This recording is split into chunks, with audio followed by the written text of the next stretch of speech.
Problem क्या है ना कि आंसर राइटिंग में जो अच्छे अच्छे कीवर्ड्स है ना वो अपने को रटने पड़ते हैं, कुछ कुछ याद करने पड़ते हैं, और कुछ साथ साथ के वर्ड्स हैं, मतलब वो ना लिंक्स बना लेंगे अपन। यही कमिटमेंट था, शुरू में यही बताया होगा कि 6 से 7 क्वेश्चन में टेम्पलेट लग जाएगा, वहां निकाल लेंगे। इस सब थीम्स के बाद इस बार अपन इसमें भी टेम्पलेट लगाएंगे। ये न्यू है, ये नया कंपोनेंट है जो आप लोगों को मिलेगा फर्स्ट टाइम। अपन ने कितना खराब बोला चाइना को, मतलब मन में तो आया ही होगा अभी एट प्रेजेंट वाले पार्ट में।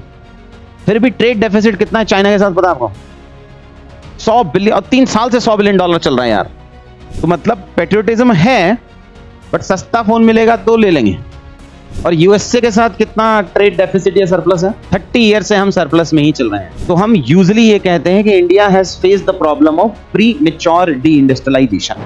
अज्यूम करो ये सिलेबस है, पेपर 1, पेपर 2, पेपर 3 और पेपर 4। यहां खराब कर देते हैं इसको। अब पेपर 1 के अंदर क्या क्या आता है अपने को पता है, क्या आता है? History, geography, society. Paper 2 polity, governance, social justice, IR. Paper 3 जो भी कह रहे हो मान लेते हैं। पेपर 4 फर्स्ट पार्ट और सेकंड पार्ट, ये 4 सेक्शंस में अपन ने इसको डिवाइड कर लिया। अब फिर इसमें से कुछ टॉपर वॉपर बोलते हैं पीवाईक्यू एनालाइज करना है। कभी किया है कोई पीवाईक्यू एनालाइज? किया है? कैसे किया? एक एक तो एक्चुअली क्या दिया भगवान ने, कान 2 दिए लेकिन सेम सुनता है।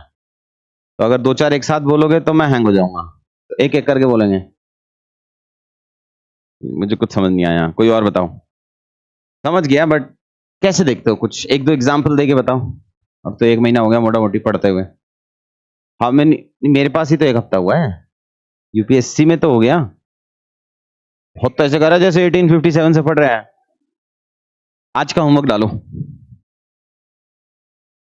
ज्योग्राफी और सोसाइटी। लिखने से ही होगा? तो ऐसा लग रहा है नींद में एक तो आदमी होता है कि नींद में चल के आ गया, और एक हो रहा है क्लास में ही सो गया। जल्दी आ गया था क्या? तभी ठीक है, लग नहीं रहा। हाँ, ज्योग्राफी की मुझे, अब ज्योग्राफी में जाओगे जब आप, तो आपको लगेगा जैसे इंडस्ट्रीज एक थीम है जो रिपीट हो रहा है।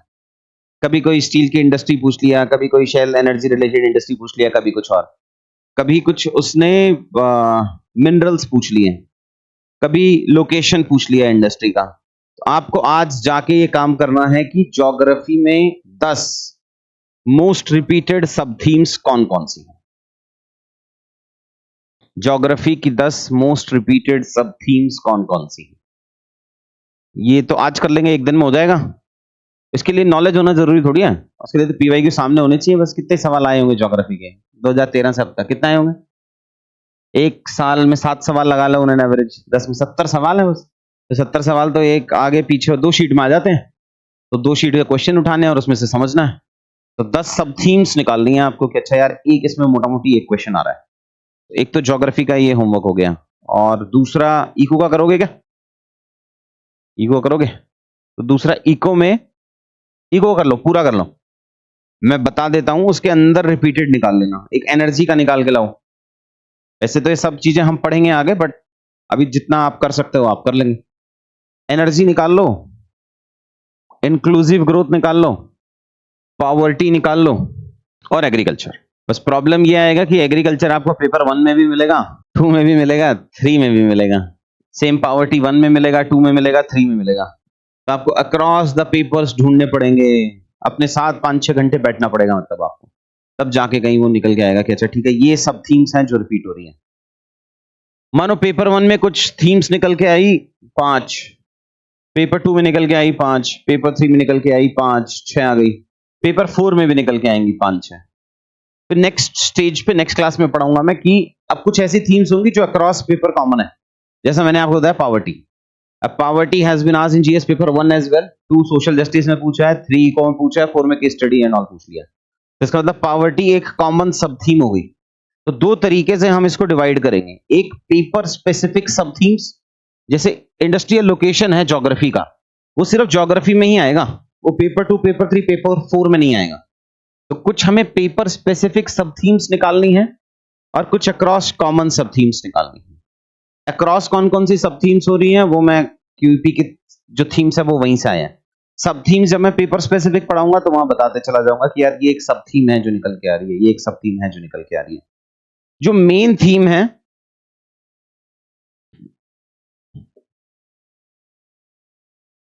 मेन थीम से करीब करीब आपके 6 से 7 क्वेश्चन सॉल्व होंगे आउट ऑफ 20।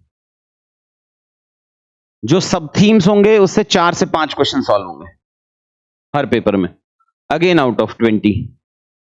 बचे हुए 4 5 6 क्वेश्चंस में कुछ करंट अफेयर्स का पार्ट होगा, कुछ एनबीएस का पार्ट होगा। तो इसी वे में 2 पार्ट्स में डिवाइड करेंगे। अब तक क्यूईपी में हम ब्रॉडली इसी लेवल पे फोकस करते थे, बस यही कमिटमेंट था, शुरू में यही बताया होगा कि 6 से 7 क्वेश्चन में टेम्पलेट लग जाएगा, वहां निकाल लेंगे। इस सब थीम्स के बाद इस बार अपन इसमें भी टेम्पलेट लगाएंगे। ये न्यू है, ये नया कंपोनेंट है जो आप लोगों को मिलेगा फर्स्ट टाइम, इससे पहले किसी बैच में हुआ नहीं है वो। तो कोशिश करेंगे मोटा मोटी 16-17 क्वेश्चन कवर करने की आउट ऑफ 20। आज how many of you have finished one reading of economics? जब या तो दुर्गेश सर से या खुद से, या मतलब एक मोटा मोटी इको पढ़ा है? उल्टा सवाल पूछता हूं, किसने एक बार भी नहीं पढ़ा? क्या होता है इको ही नहीं पता? और पूछता हूं कि अगर मैं पूछूं कि इंडियन इकोनॉमी के 5 चैलेंजेस बताओ, ऐसा कोई है जिसके दिमाग में चमक ना रहा हो कि यार 5 चैलेंजेस क्या है? तो फिर बताओ। एनपीए तो यार बहुत कम हो गए, 2.5-3% में नहीं आ गए हैं? अनएम्प्लॉयमेंट, अब हाँ मतलब प्रॉब्लम क्या है ना कि आंसर राइटिंग में जो अच्छे अच्छे कीवर्ड्स है ना वो अपने को रटने पड़ते हैं, कुछ कुछ याद करने पड़ते हैं, और कुछ साथ साथ के वर्ड्स हैं, मतलब वो ना लिंक्स बना लेंगे अपन कि जब भी हम अनएम्प्लॉयमेंट बोलेंगे तो साथ में अंडर एम्प्लॉयमेंट भी बोलेंगे। तो हम प्रॉब्लम लिखेंगे unemployment and under employment, food security and nutritional security. तो वो साथ साथ के कुछ कुछ वर्ड्स की लिस्ट बनाते चले जाना। तो एक अनएम्प्लॉयमेंट एंड अंडर एम्प्लॉयमेंट की प्रॉब्लम है। इंडस्ट्री एकेडमिया गैप ना बहुत ही नैरो सब पॉइंट है। जब मैं तेरे से 5 चैलेंजेस पूछ रहा हूं तो 5 वाइडर पॉइंट्स बता। इंडस्ट्री एकेडमिया छोटा है, फिर तू उसी में R&D जोड़ देगा, फिर कुछ और जोड़ देगा। इससे बढ़िया वो है ना कि फॉर्मल स्किलिंग कम है। अब फॉर्मल स्किलिंग कम क्यों है? बिकॉज पता ही नहीं है स्किल किस में कराना है, तो एकेडमिया इंडस्ट्री मिसमैच का हो गया। क्यों नहीं पता है? बिकॉज R&D नहीं किया हुआ। तो ब्रॉड पॉइंट्स पे ध्यान देंगे अपन। चुप, इंटरनेशनल बातें करता है आदमी। ऐसा कुछ नहीं है, भूत भूत कुछ नहीं होता, जॉबलेस ग्रोथ कुछ नहीं होता। ये तो हमें पता है ना कि एग्जाम में क्या लिखना है और नहीं लिखना है इज डिफरेंट फ्रॉम किताब में क्या लिखा होता नहीं लिखा होता। इंफ्रास्ट्रक्चर क्या? इंफ्रास्ट्रक्चर तो अच्छी चीज है। लैक ऑफ इंफ्रास्ट्रक्चर कहां है? बट एक एक करके डिस्कस करते हैं, informal discussion. Lack of infra कैसे बोल रहा है?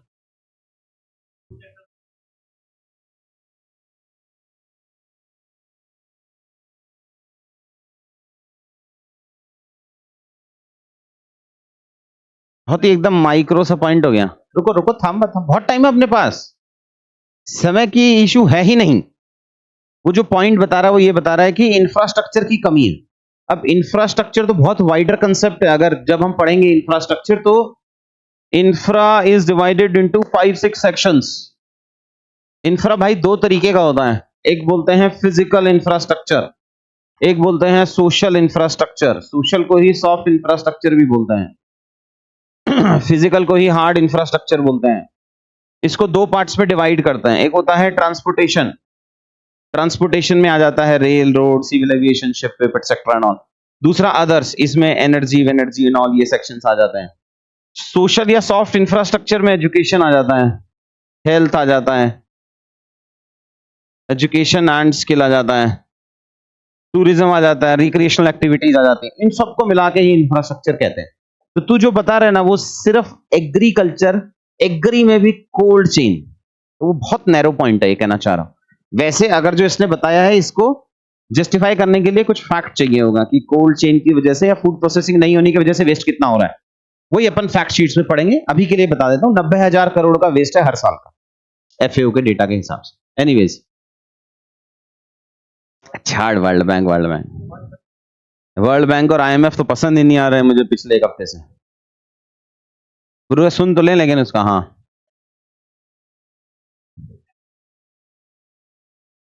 गैप तो मतलब हमेशा ही रहेगा ना। 300 रैंक आएगा तो अगर 100 आ जाता मजा आ जाता है सर, 100 आएगा तो टॉप 10 आ जाता है, फिर कहेगा घर का डिस्ट्रिक्ट मिल जाता। Lack of digitalisation.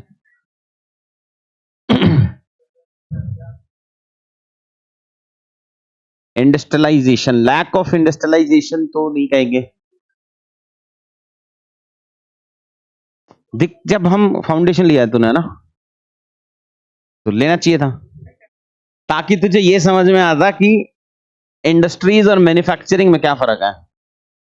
जो तू बोल रहा है कि 17% ही चल रहा है एंड ऑल, वापस सोच के सच में इंडस्ट्री 17% चल रही है? नहीं, अभी तूने कुछ और बोला था, अपने पास ऑडियो के साथ मौजूद है। मैन्युफैक्चरिंग इज अ सब कंपोनेंट ऑफ इंडस्ट्रीज। मैन्युफैक्चरिंग 17% है, ये सही है जो तू कह रहा है, ये 17% है, ये लिख सकते हैं, बिकॉज इकोनॉमी को 3 सेक्टर्स में डिवाइड किया जाता है, एग्रीकल्चर है, मैन्युफैक्चरिंग। तो ये आपने पूरा मैन्युफैक्चरिंग या इंडस्ट्री लेवल का एक पॉइंट बताया, तो ये मुझे लगता है ये ठीक है कि इसमें भी एक अच्छा कीवर्ड है जो अपन आगे पढ़ेंगे, जिसको कहते हैं premature deindustrialization. Premature deindustrialization का मतलब ये है कि जब भी इकोनॉमी बढ़ती है तो एक लेवल पे जाके प्लेटूइंग आ जाता है किसी भी सेक्टर का, एग्रीकल्चर का भी, सर्विसेज का भी, मैन्युफैक्चरिंग का भी, इंडस्ट्री का भी, जिसका भी, और उसके बाद उसका शेयर कम होने लगता है। तो अगर उसका शेयर किस चीज में कम हो रहा है, उसका शेयर कम हो रहा है जीडीपी में, है ना। जीडीपी प्लस लेबर अब्जॉर्प्शन, 2 ही चीजें होती हैं इकोनॉमी में जब अपन काउंट करते हैं। तो अगर जीडीपी में उसका शेयर कम हो रहा है तो किसी और सेक्टर में लगेगा पैसा, जिसको कहते हैं फाइनेंशियल कैपिटल, और लोग, जिसको कहते हैं ह्यूमन कैपिटल। ये दोनों तरीके के कैपिटल उस सेक्टर में लगने चाहिए जो ज्यादा रिटर्न्स देता है। एक जमाना था आज से 300 साल पहले जब एग्रीकल्चर था ऐसा, फिर एग्रीकल्चर के बाद इंडस्ट्रियलाइजेशन आया, तो एग्रीकल्चर से लेबर निकला और एग्रीकल्चर से फाइनेंशियल कैपिटल निकला, इंडस्ट्री में जाने लगा। कुछ साल तक ये मॉडल चला। उसके बाद एग्रीकल्चर से भी और इंडस्ट्री से, दोनों से लेबर निकला, फाइनेंशियल कैपिटल निकला और सर्विसेज सेक्टर में जाना पड़ा।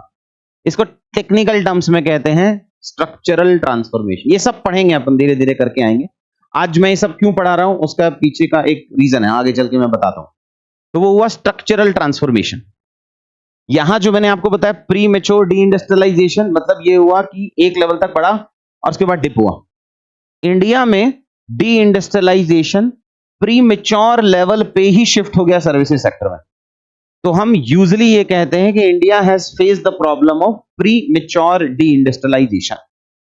ये कॉमन टर्म्स हैं, पढ़ा क्यों ना हूं, बिकॉज जो टर्म्स या जो कंसेप्ट में लग रहा है अरे ये तो हमने सुना ही नहीं, ये आप टॉपर्स की कॉपी में, ये आप मॉडल आंसर्स में, ये जो सीएससी के मॉडल आंसर में मिलेंगे उसमें कॉमन टर्म्स हैं ये। India has faced the problem of premature deindustrialization. Structural transformation होता क्या है? तो जब भी अपन न्यूज़पेपर में या कहीं कुछ अच्छे अच्छे कंसेप्ट्स पढ़ रहे हैं तो उसको इग्नोर नहीं करेंगे, उसको उठाएंगे, गूगल में डालेंगे, समझने की कोशिश करेंगे। कुछ एब्सोल्यूट राइट और एब्सोल्यूट रॉन्ग नहीं होगा, it is a journey. Answer writing ऐसा नहीं होगा वही राहुल गांधी वाला, यहां से डालो और वहां से निकालोगे तो आंसर राइटिंग आ जाएगा, ऐसा नहीं हो। It's a process, you have to help me in that. तो वो जो डेली तुम लोग न्यूज़पेपर का काम नहीं कर रहे हो, उससे ये सारी कहानी तुमको छोटा दिखाने के लिए किया गया था। ये जो डेली न्यूज़पेपर का 1 घंटे की एक्सरसाइज बताई थी अपन ने कि 1 घंटे में अच्छे कीवर्ड निकालने हैं, फॉर्मूला बनाना है, तो कर लेंगे। कोई है जो कर रहा है? 1 2 2.5 3 4 5 6 बस, और बाकी सब क्यों नहीं कर रहे हैं? धरती, अच्छा ये बता कि अर्थ वेस्ट टू ईस्ट रोटेट हो रही है कि ईस्ट टू वेस्ट रोटेट हो रही है? पक्का रोटेट हो रही है कि रिवॉल्व हो रही है? रिवॉल्व नहीं हो रही, दो नहीं होगा ना भाई। एनीवेज, तो डेली मुझे वो न्यूज़पेपर वाला काम चाहिए, नहीं पता तो लिख ले। अब लिख, वो बताएंगे, पहले लिख। पोर्टल पे अपलोड का ऑप्शन है वैसे, आज पोर्टल ही समझाऊंगा तुझे। हाँ 10 मिनट पोर्टल समझाएंगे। बहुत तो जिंदगी में भी बहुत कंफ्यूज है तू, वो तो मुझे पता ही है। एकदम जल्दी में रहते हैं ना कुछ बच्चे, नए नए फाउंडेशन लिया कहीं, तो जल्दी तो वहां खत्म हो जाती है, उसके बाद तो समर्पण आ जाता है। होता नहीं है 1.5 लाख रुपए दे के आप कुछ नहीं बचा, ना टाइम बचा, ना पैसा बचा। टेलीग्राम वाला तो नहीं है तो उसमें रहती है अभी भी जल्दी।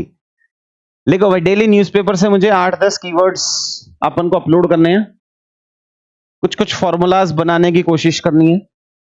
फॉर्मूलाज का वीडियो भेजा था, देखा था वो? देख लिया? और नेक्स्ट क्या करना है, ग्राफ बनाने हैं, कुछ diagrammatic representation of the fact, वो सीख लोगे आप वहां पे। ठीक है, तो ये काम आज से इसको लिख लो, चिपका लो सामने कि ये डेली काम करना है। कितने बजे तक कर दिया करोगे डेली? रात के 10 बजे? ऐसा क्या, रात को पढ़ता है क्या पेपर? क्वेश्चन सुबह करता है? तो मैं पूछा क्या तेरे से कि क्या क्या करना है? कीवर्ड, फॉर्मूला और ग्राफ। वो क्वेश्चन से कहां रिलेटेड है?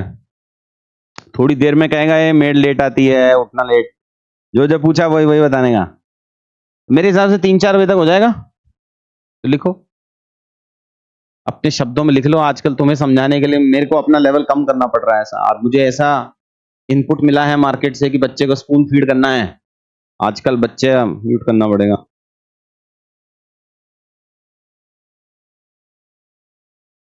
तो इसलिए फिर मैं स्पून फीड कर लेता हूं, सीख लेंगे अपन, क्या ही है। तो क्या, हाँ वो मेरे भी नहीं था, हरियाणा में वैसे नहीं घुसता। हमारे वहां सिर्फ एक ही गेट है पूरे हरियाणा में, वहां सिर्फ पेट्रियार की घुस सकती है बस, उसके अलावा सब बाहर है भाई। इनको पता है यार, तो ये नादान बच्चे हैं। तो ये मुझे डेली 4 बजे तक दे देंगे, है ना? शुरुआत के कुछ दिनों में कोशिश करना टेलीग्राम पे बोलने का कि सर अपलोड हो गया है। वहां पे जो जो बताएगा वो उसकी इमेज अच्छी बनेगी, इमेज अच्छी बनेगी तो मेंटरशिप में आने के चांस बढ़ेंगे। सिंपल सी बात है, और कुछ नहीं है। चलो, अब मैं तुम्हें सेकंड टेम्पलेट पढ़ाने वाला हूं। उससे पहले पीवाईक्यूज के कुछ क्वेश्चन देखेंगे हम, 2-3-4 क्वेश्चन देखते हैं कि किस तरीके के क्वेश्चन। और भी बहुत सारे क्वेश्चन थे, मैं सिर्फ 2 ही लेके आया हूं बस। क्वेश्चन है, justify the need for FDI for the development of Indian economy. उससे पहले हाँ, एक और चीज बतानी है कि एग्जाम में सबसे बड़ी प्रॉब्लम क्या आएगी जब आप लिखोगे तो? किसी ने कोई स्टेट पीसीएस वीसीएस दिया? स्टेट पीसीएस मेंस लिखा आज तक किसी ने कोई?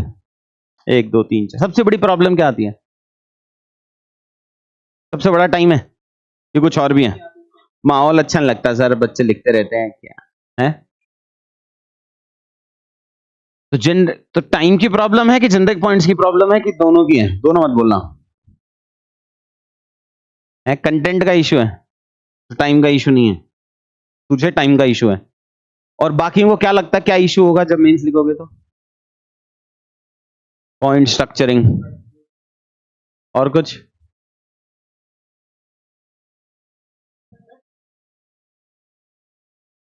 क्या? डेटा रिकॉल, वो तो कंटेंट में आ जाएगा कि कंटेंट नहीं है। और क्या?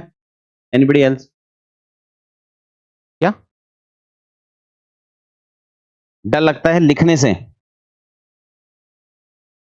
लिखने जस्ट पहले उसके कोई इलाज नहीं मेरे पास। पूरी नींद सोया करो, वो कुछ नहीं है भाई। मैं यहाँ क्लासेस सिर्फ कंटेंट की हो रही है, कहीं तुम समझ रहे हो कि सर बताएंगे सुबह 7 बजे योगा कैसे करना है? अनुलोम विलोम नहीं आता, वो हमारे बाबा जी कराते हैं। ही मतलब sorry, I come from the same district from Baba Ramdev comes. वो उनके पास आउटसोर्स है। अगर मैं आपको एक क्वेश्चन देता हूं, justify the need for FDI for the development of Indian economy, why there is a gap between MOU signed. तो ये this half part of the question, कि why there is a gap between MOU signed and actual FDI, this is one part of the question. लिख लेगा अपने words में, लिख लो why there is a gap between. ऐसे इसके लिए ना 6 साल की मेहनत लगेगी, तब नहीं मैं बताता हूं, तब तुझे आइडियाज में आ जाएगा कि हाँ ये 16.5 सेंटीमीटर है कि नहीं है। तो जब अभी तो ये 14.5 ही है, तो जब तू लाइन ही खींच रहा है तो कम से कम 16.5 17 की तो खींच। या तो उसकी तरह होता, उसके पास ऑप्शन नहीं है, या हाँ उसकी तो कॉपी ऐसी है। तो लाइन ही खींच रहा है तो कम से कम 16.5 सेंटीमीटर की तो खींच कम से कम। Anyways, so why there is a gap between MOU signed and actual FDI. एक ये लिखो। फिर ये सारे पीवाई के among several factors for India's potential growth, what are the other factors available for growth potential. एक क्वेश्चन हो गया, why there is a gap between MOU signed and actual FDI. Next, what are the other factors available for growth potential. Second question, 10 question लिखते हैं, काम करते हैं। What are the other factors available for growth potential. Next, what are the challenges of MSME sector? What are the challenges of MSME sector? Question number 3.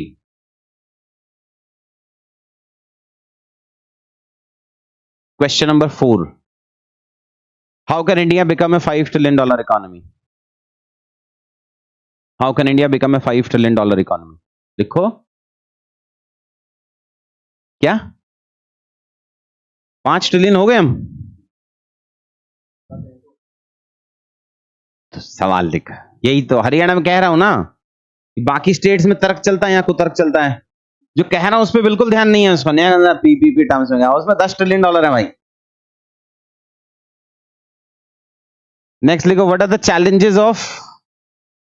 Challenges of Indian industrial sector. Indian industrial sector.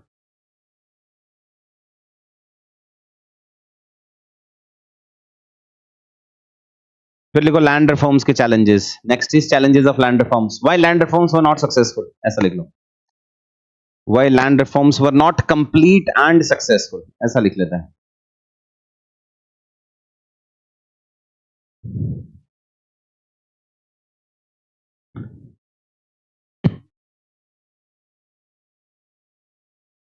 Online वाले अभी तुम लिखो, फिर आता हूं भाई तुम लोगों पे। अब 3-4 क्वेश्चन ये है कि what are the steps taken by the government. जैसे अगर अपन लिखेंगे ये जो सजेस्ट रेमेडियल स्टेप्स है ना, ये suggest remedial steps taken for increasing actual FDI, ये लिख सकते हैं, ये भी लिख लो। Suggest steps taken, suggest remedial steps to be taken for increasing actual FDI.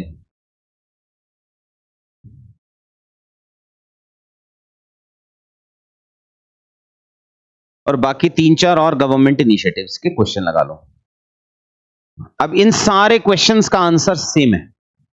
जब भी हम GS3 पढ़ेंगे, जब आगे जाके हम पढ़ेंगे, और उसका एक मेन कंपोनेंट है इकोनॉमी, उस इकोनॉमी में एटलीस्ट 2 क्वेश्चंस में सेम ही टाइप के पॉइंट जनरेट होने हैं, जो आप आज करोगे क्लास में, अपन कर लेंगे। तो आपके पास 2 क्वेश्चन हैं जिसमें से आप ये क्वेश्चन दिखाना।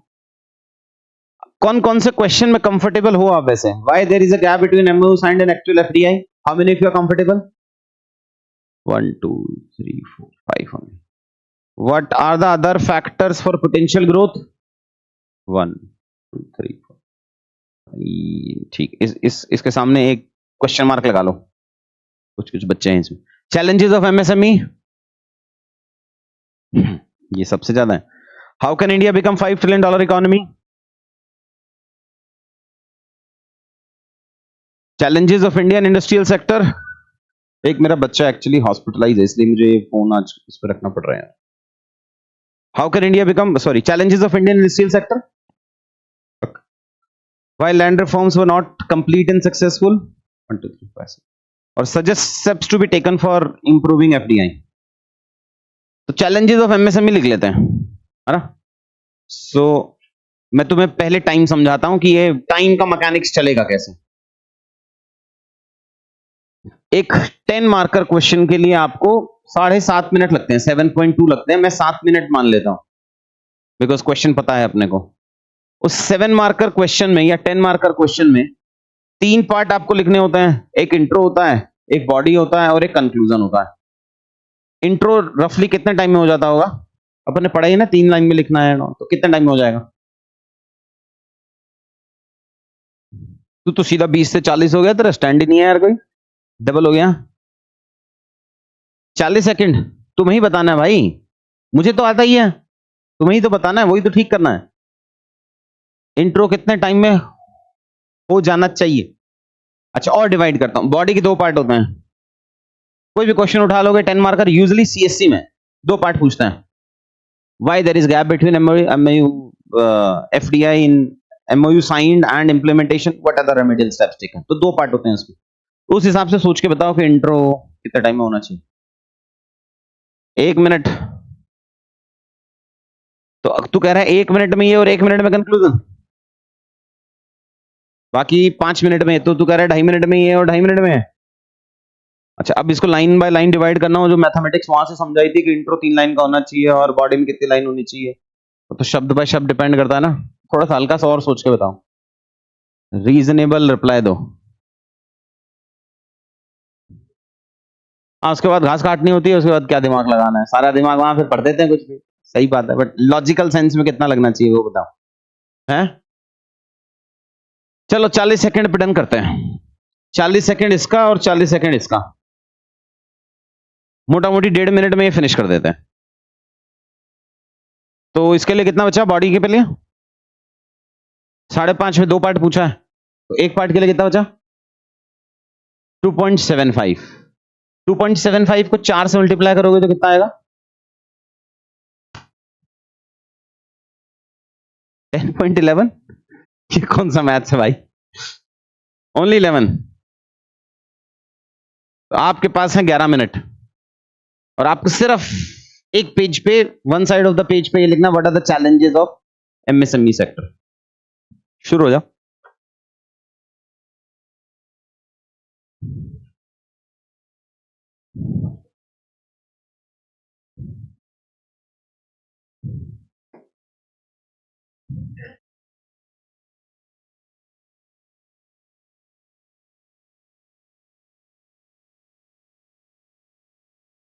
यहां पे जाना होगा, ये कुछ आपको कोर्स दिख रहा होगा,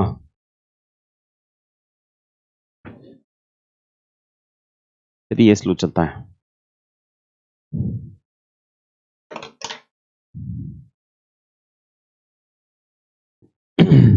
चल रहा भाई, फिर ये भी स्लो चलता है, नहीं चला। यहां जाना है जनरल स्टेट ऑफ इकोनॉमी, उसमें मिला होगा चैलेंजेस ऑफ एमएसएमई, करोगे वहां पे पीडीएफ फॉर्म में जाना, सेलेक्ट करना, चूज फाइल, अपलोड कर देना। समझ गए? नहीं समझे? यहां जाना है, क्यूपी के कोर्स में गया, वहां जाना है अपलोड क्लास टेस्ट हेयर, तो उसमें चले गए। फिर वहां नीचे जाओगे तो बहुत सारे पार्ट दिख रहे होंगे, अपने को जनरल स्टेट ऑफ इकोनॉमी में जाना है। गायब हो गया क्या? मैं ही कहीं और आ गया, ये रहा। तो जनरल स्टेट ऑफ इकोनॉमी में जाओगे, वहां जाओगे तो चैलेंजेस ऑफ एमएसएमई मिलेगा, वहां जाके अपलोड करेंगे।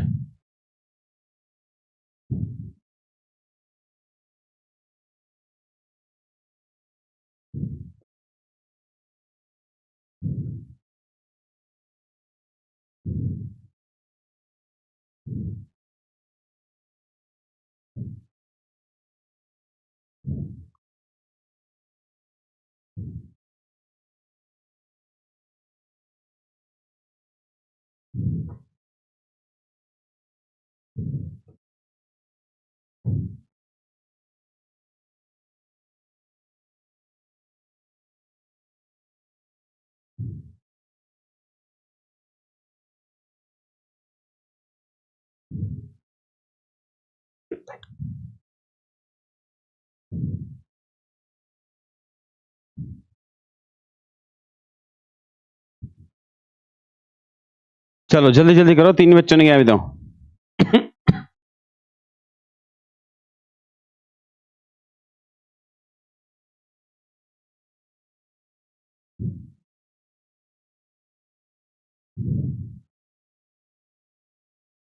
माइक ऑफ है, माइक तो सब सही है भाई।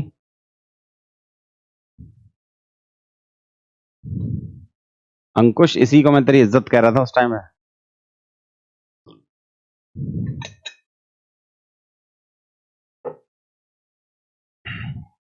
हो गया अपलोड?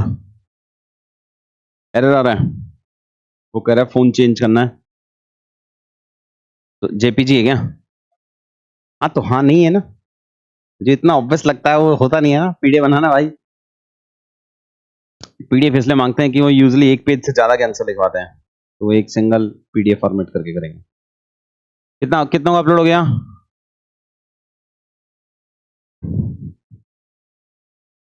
या ऑनलाइन वालों को भी अपलोड करना है? तुम्हारी लाइव कॉपी चलूंगी यहीं पे। हाँ अब बनी कुछ बात, चलो ठीक है। अब हम रैंडम खेलेंगे। रैंडम खेलूंगा, ऐसे छोटा क्वेश्चन था। तो अब कौन किसकी कॉपी चेक करनी है? तो 1 से लेके 10 तक देख, तो सबका नाम रहा है। ऐसे आंखें बंद करके बता ना। ये क्वेश्चन छोटा है ना, तो यूजुअली क्या होता है, इतना छोटा क्वेश्चन होता नहीं है, तो बड़ा होता है तो मैं स्क्रॉल कर देता हूं, तो फिर हम रैंडमली कॉपी चेक कर लेते हैं। बट आज हम फंस गए, तो मैं इस साइड खड़ा हो जाता हूं। अब बिना देखे बताओ कौन कौन से नंबर की कॉपी चेक करनी है? बोलो, दिखेगी नहीं भाई, वो बदल गया, वो नंबर जो पहले था अब नहीं है। अब तुम पहले मुझे बता दो किस किस नंबर की कॉपी चेक होनी है, फिर बताता हूं। तुम्हारा नाम नहीं आता उसमें, अच्छी और खराब बात यह है, यू आर सेफ। ऐसा आएगा ही नहीं, तुम्हें ही पता होगा, because you can understand your hand writing. आगे तो पता नहीं है किसी का, सबका नहीं, सबका नहीं। ऐसा मांगना है तो भगवान से सब नहीं मांगना है ना, लिमिटेड मांगना है, कुछ तो खुद भी करेगा, पढ़ाना भी तो है।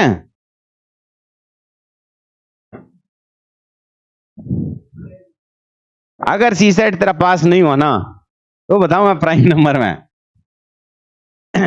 कोई 3 कॉपी चेक करेंगे, बोलो, मतलब 4, 10, 5 कर लेते हैं, 10 कर लेते हैं, नेक्स्ट। 10 से आगे भी तो जाओ।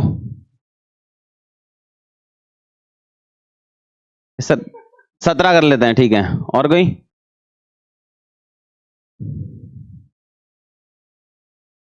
22, 21 कर लेते हैं, चलो। 5, 10, 17, 21, डन है भाई।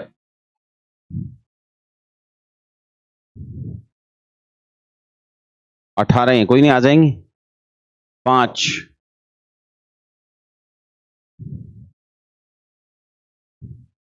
10, और बदल गई तब तक तो। 5, 10 क्या था? 17 था।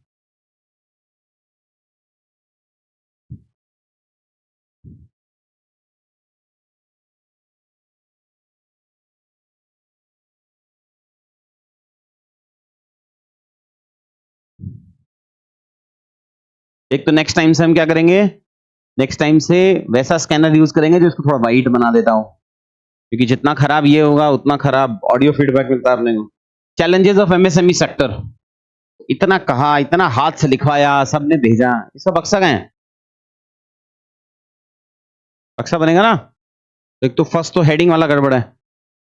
उसके अलावा अगर वैसे हम चेक करें तो क्या सारे पॉइंट 2.5 लाइन में आ रहे हैं? क्या आ रहे हैं? वो वाला पार्ट ठीक है। क्या सब हेडिंग्स बनाई है क्या? हाँ, सब हेडिंग्स तो बनाई है। सब हेडिंग बनाने के बाद क्या एग्जाम्पल लिखे हैं क्या? नहीं, एग्जाम्पल और फैक्ट वाला पार्ट थोड़ा कमजोर है। फिर फॉर्मूला वॉर्मूला बनाया है क्या? वो तो बनाया नहीं है। ग्राफ राफ बनाया है? ग्राफ राफ भी नहीं है। अगर मैं इस कॉपी को देखूं और इस कॉपी को देखें, इसमें क्या गड़बड़ है? सब हेडिंग गायब है, इतने ही पार्ट में खत्म कर दिया आंसर, वो गड़बड़ है। तो मतलब इनोवेशन तो किया लेकिन बेसिक वाला पार्ट भूल गए। तो पहले तो बेसिक आएगा फिर इनोवेशन आएगा। तो ग्राफ आ गया, मान लिया स्टार्टअप्स 90% है, मतलब एमएसएमई का, समझा नहीं मैं, ये बनाया गया है। क्या कहना चाह रहा होगा बच्चा? क्या क्या दिख रहा है? तुम तो बता दो, तुम्हारे तो सेम एज में जोक्स भी समझ आते हैं। बताओ क्या बनाया होगा? तू बता, तो ये तो सब पता है। प्राइम क्या? अच्छा, ऐसा बनाने को बना दिया, इतना कॉन्फिडेंटली बोला जो तेरी कॉपी हो। ये इसमें सबसे बड़ा पाप क्या है? बॉर्डर वाली कॉपी नहीं है, तो 16.5 सेंटीमीटर नहीं है। दूसरा पेन ये ना दूसरी साइड में छपेगा भाई, है ना, जिसकी भी कॉपी है, तो थोड़ा ध्यान रखना। बट शब्द अच्छे हैं इसके। वॉलंटरी ड्वार्फिज्म यूजुअली एमएसएमई के लिए इकोनॉमिक सर्वे ने दिया था, तो ये वो अच्छे अच्छे कीवर्ड्स हैं जो आपके पास होने चाहिए। उसकी लिस्ट हम देंगे भी, बट मतलब ये पहले से ही है, तो I like it. Red tapism है, फ्रेगमेंटेशन तो ऐसे ही डाल दिया, तो इसमें कुछ वैल्यू एडिशन आया नहीं। कोई है जिसको लगता हो जो हाँ मेरी कॉपी बहुत अच्छी है, उसको चेक कर लो सर। अच्छे वाली 13 नंबर, 13 नंबर अच्छी नहीं हुई तो कोई बात नहीं, नहीं करनी मुझे। अच्छी कॉपी बता। अब बदल गया सब, भावनाएं बदल गई हैं, अब आ गई है 23वीं 20। लालच, ये ऑनलाइन वाले बच्चों की कॉपी नहीं है, ये इसकी कॉपी चेक कर लेते हैं। एक तो we have some majority of the human beings enrolled in our class and we have enrolled few typewriters. हाँ, वो एकदम टाइपराइटर की तरह नहीं लिखती है बच्ची, मजे लेंगे उसके।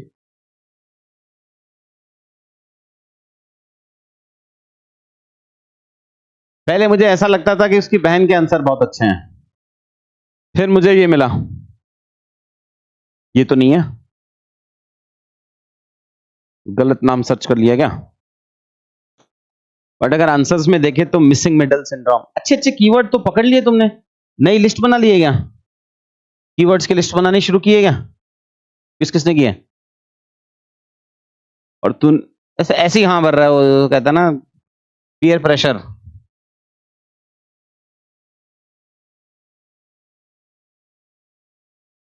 और ये देख देख के ही बता देना सारे, मिसिंग मिडल हो गया, ड्वार्फिज्म हो गया, उसके अलावा कुछ और बता। एज बेस, स्केल बेस क्या होता है, और ड्वार्फिज्म इसने भी यूज किया है, मिसिंग मिडल इसने भी यूज किया है, मैन पावर क्रंच इसने भी यूज किया है। नाइस, एक बार फिर से वो कॉपी दिखाना क्वेश्चंस वाली।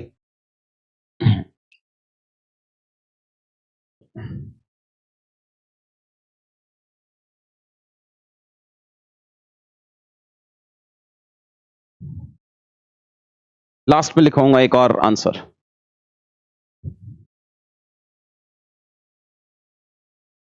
ये भी चेक हो गया, ये भी चेक हो गया, ये बचा है ना। ऑफलाइन का बच्चा है क्या कोई, तेरी कॉपी है, तभी कॉपी चेक करा रहा था। Credit mismatch, very few MSMEs have access to loans, 35%, अरे नहीं उससे भी कम। Only 5% MSMEs have access to formal loans, 95% informal में बैठा हुआ है, तो वो फैक्चुअल गड़बड़ है। ऐसा फज भी कर रहा है तो ढंग से करना। तो 35 और 95 में तो बहुत फर्क है ना यार, तो 5 और 35 में बहुत फर्क है। सोच ही लेना, एमएसएमई तो छोटे छोटे हैं, 6 करोड़ एमएसएमई है, तो वो 6-6.5 करोड़, अब उनको कहां 35% को लोन दे देगी सरकार, क्या बात कर रहा है। आप में से किसी ने लोन लिया आज तक, अदर देन एजुकेशन लोन या कुछ और, तो यहीं से देख लेना कहां लोन मिल रहा है। स्किल डेफिसिट, इंप्लीमेंटेशन, दो ये है, ग्राफ है, फॉर्मूला है, ठीक है, नाइस। कंटेंट पॉइंट पेज के हिसाब से बढ़िया, ये पेज का ये जगह की छोड़ी थी, वो वाली स्पेस की छोड़ी थी। अच्छा,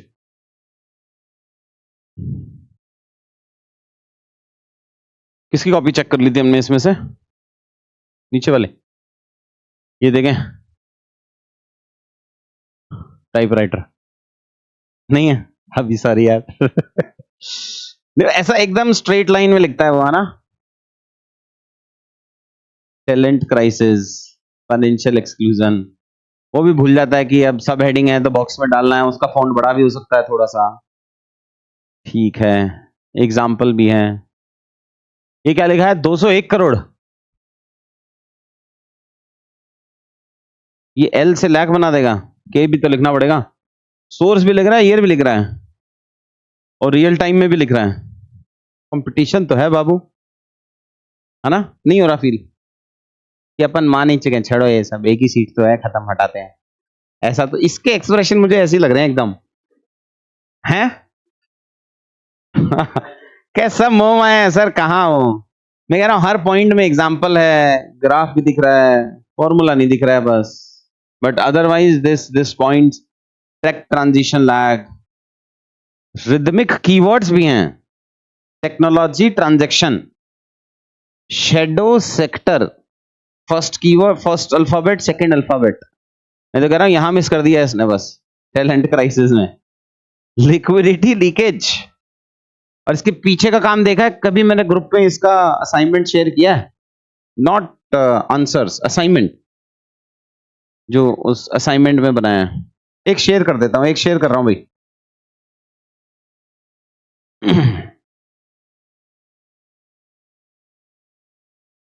तो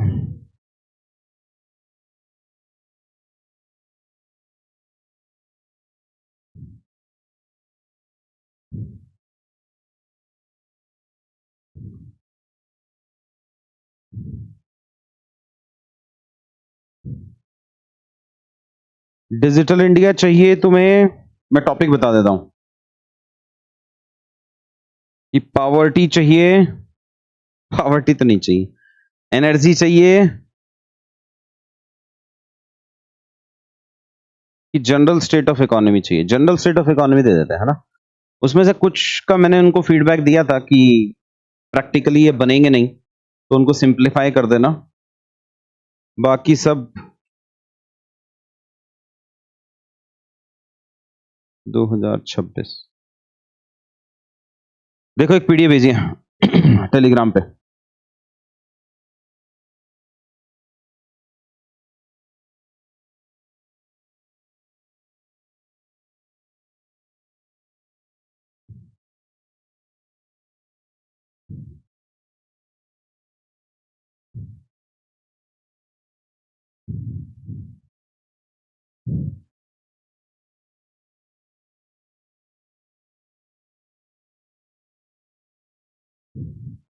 आया क्या?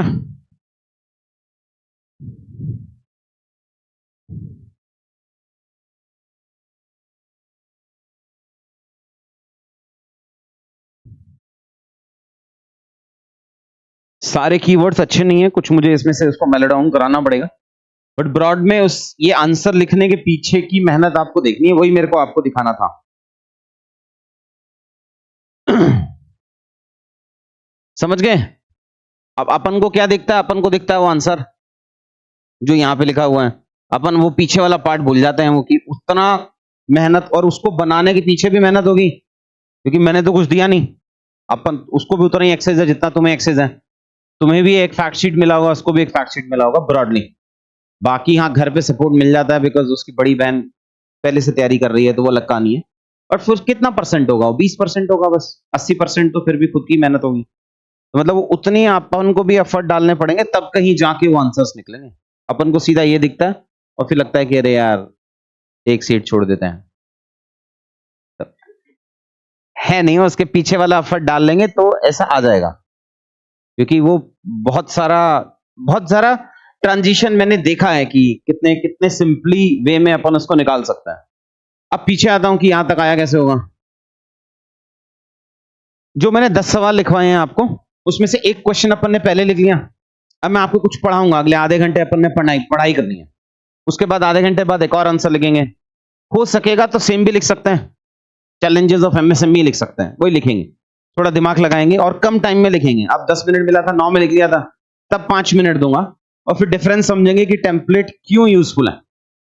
So let's start from any challenges which an economy is facing.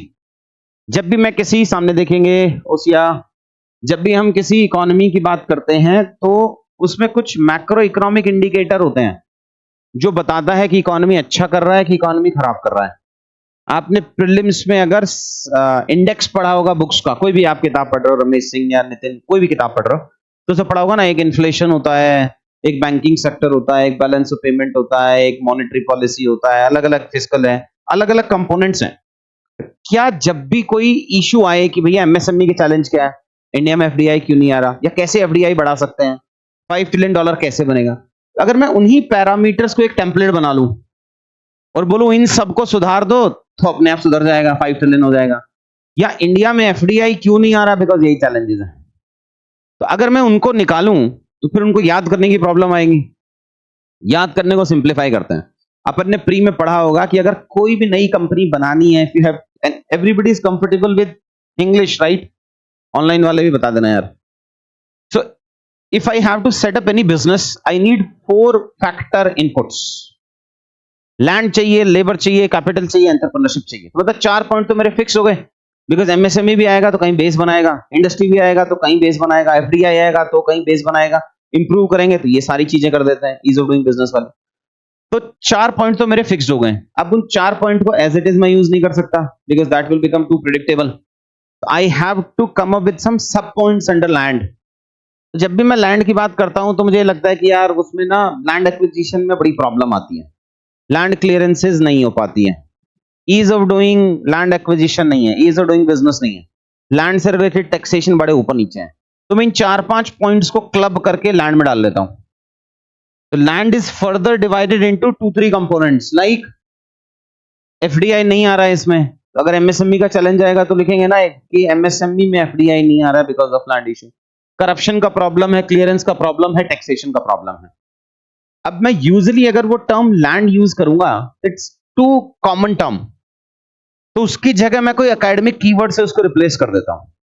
तो वो रिप्लेसमेंट अपन ने कर दिया है इस केस में रेगुलेटरी कोलेस्ट्रॉल से।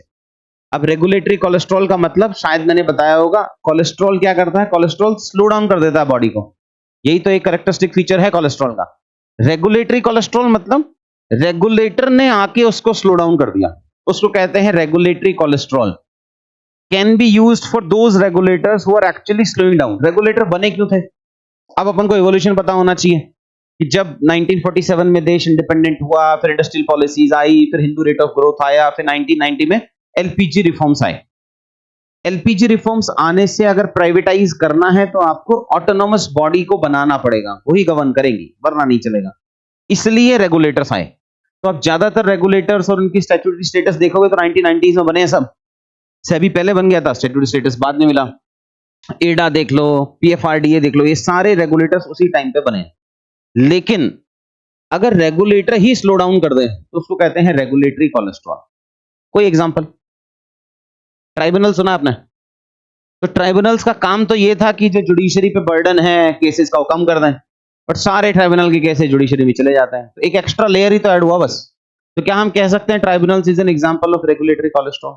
या जहां भी रेगुलेटर्स बनाए हैं उन सब ने सिंप्लीफाई नहीं किया प्रोसेस को, एक एक्स्ट्रा लेयर ऐड कर दिया है बस। तो एक हम लैंड की जगह पे यूज कर लेंगे रेगुलेटरी कोलेस्ट्रॉल। एमएसएमई में आएगा तब भी, इंडस्ट्री में आएगा तब भी, एफडीआई क्यों नहीं आ रहा तब भी, हर जगह हमारा एक पॉइंट आ जाएगा ये which is related to land. फिर आता है labour.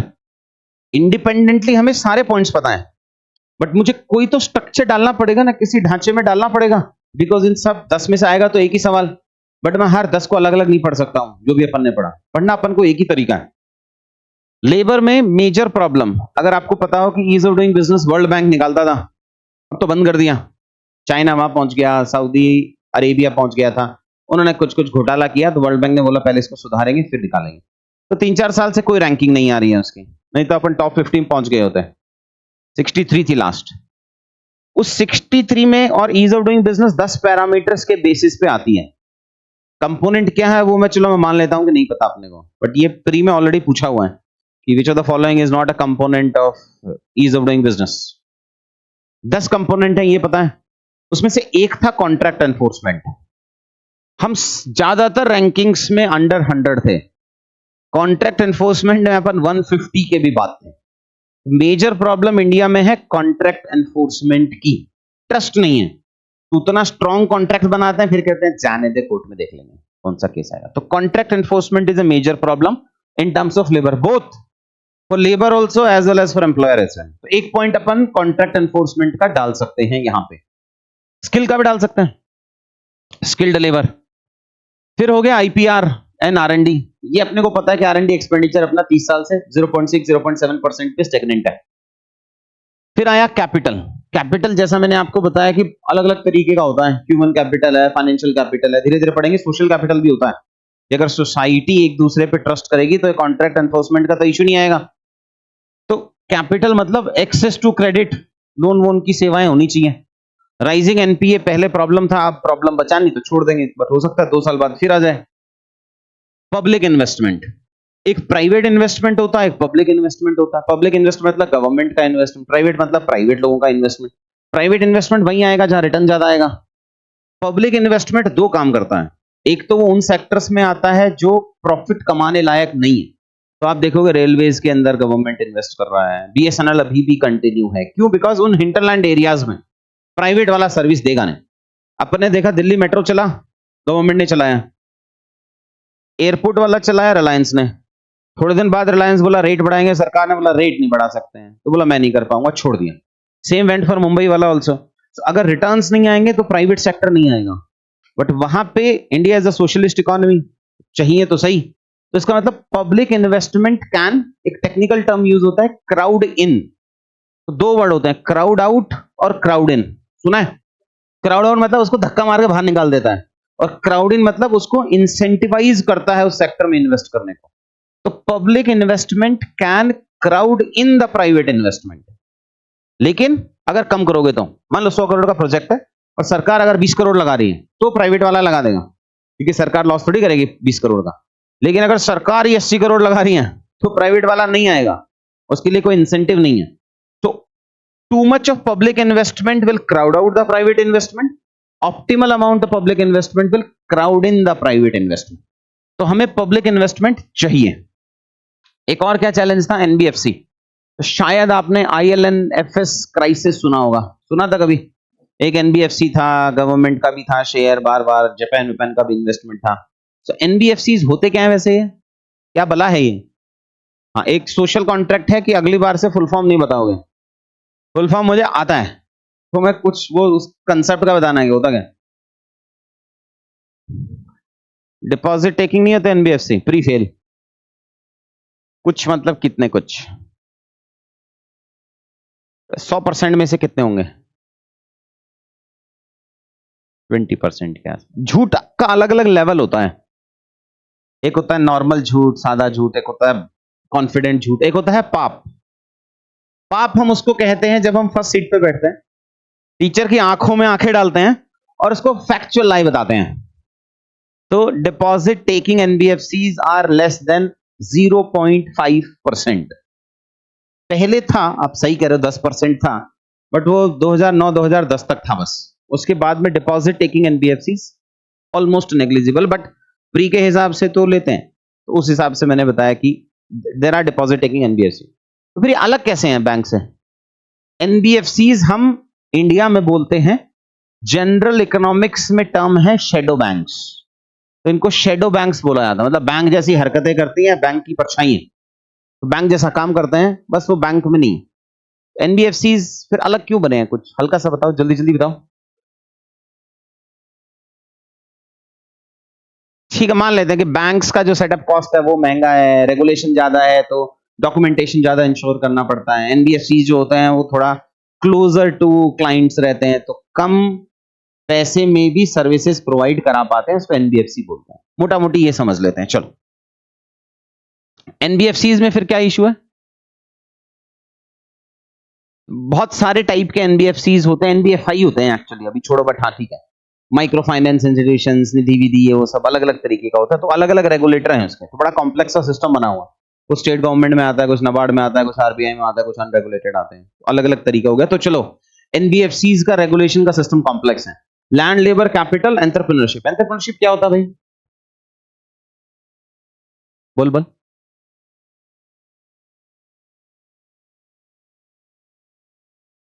Elon Musk type political leader, election leader हैं, जो जो रिस्क टेकिंग है, वही कह रहा हूं मैं कि अब हमें अपनी वोकैबुलरी कैसे बढ़ानी है। वो जो रिस्क टेकिंग एपिटाइट होती है ना एंटरप्रेन्योर की, उसको हम एकेडमिक टर्म्स में बोलते हैं एनिमल स्पिरिट। तो जो एनिमल स्पिरिट है, वो वाले लोग, वो वाले इन्वेस्टमेंट जो करते हैं, उनको यूजुअली बोला जाता है एंटरप्रेन्योर्स। बाकी तो 2-4-5 शार्क वार्क टैंक वैंक तुमने देखा ही होगा, फर्जीवाड़ा तो वहां आ जाता है। मतलब इंडिया वाला अच्छा है क्योंकि रिकॉर्ड हो रहा है, बाहर वाला खराब है। तो अब एंटरप्रेन्योरशिप अगर अच्छी करनी है, अगेन मैं फिर बता रहा हूं, ये सब मेरा ही बनाया हुआ है और ये मेरी ही हैंडराइटिंग है। तो अगर आपको लगे ये इसमें क्यों डाला है, ये इसमें क्यों किया है, तो देश आजाद है, आर्टिकल 21 है, आप कहीं बैठा सकते हो। याद करने के हिसाब से एकदम सेट है। अब एंटरप्रेन्योरशिप, अगर आपको एक अच्छा एंटरप्रेन्योर चाहिए, तो उसको क्या चाहिए?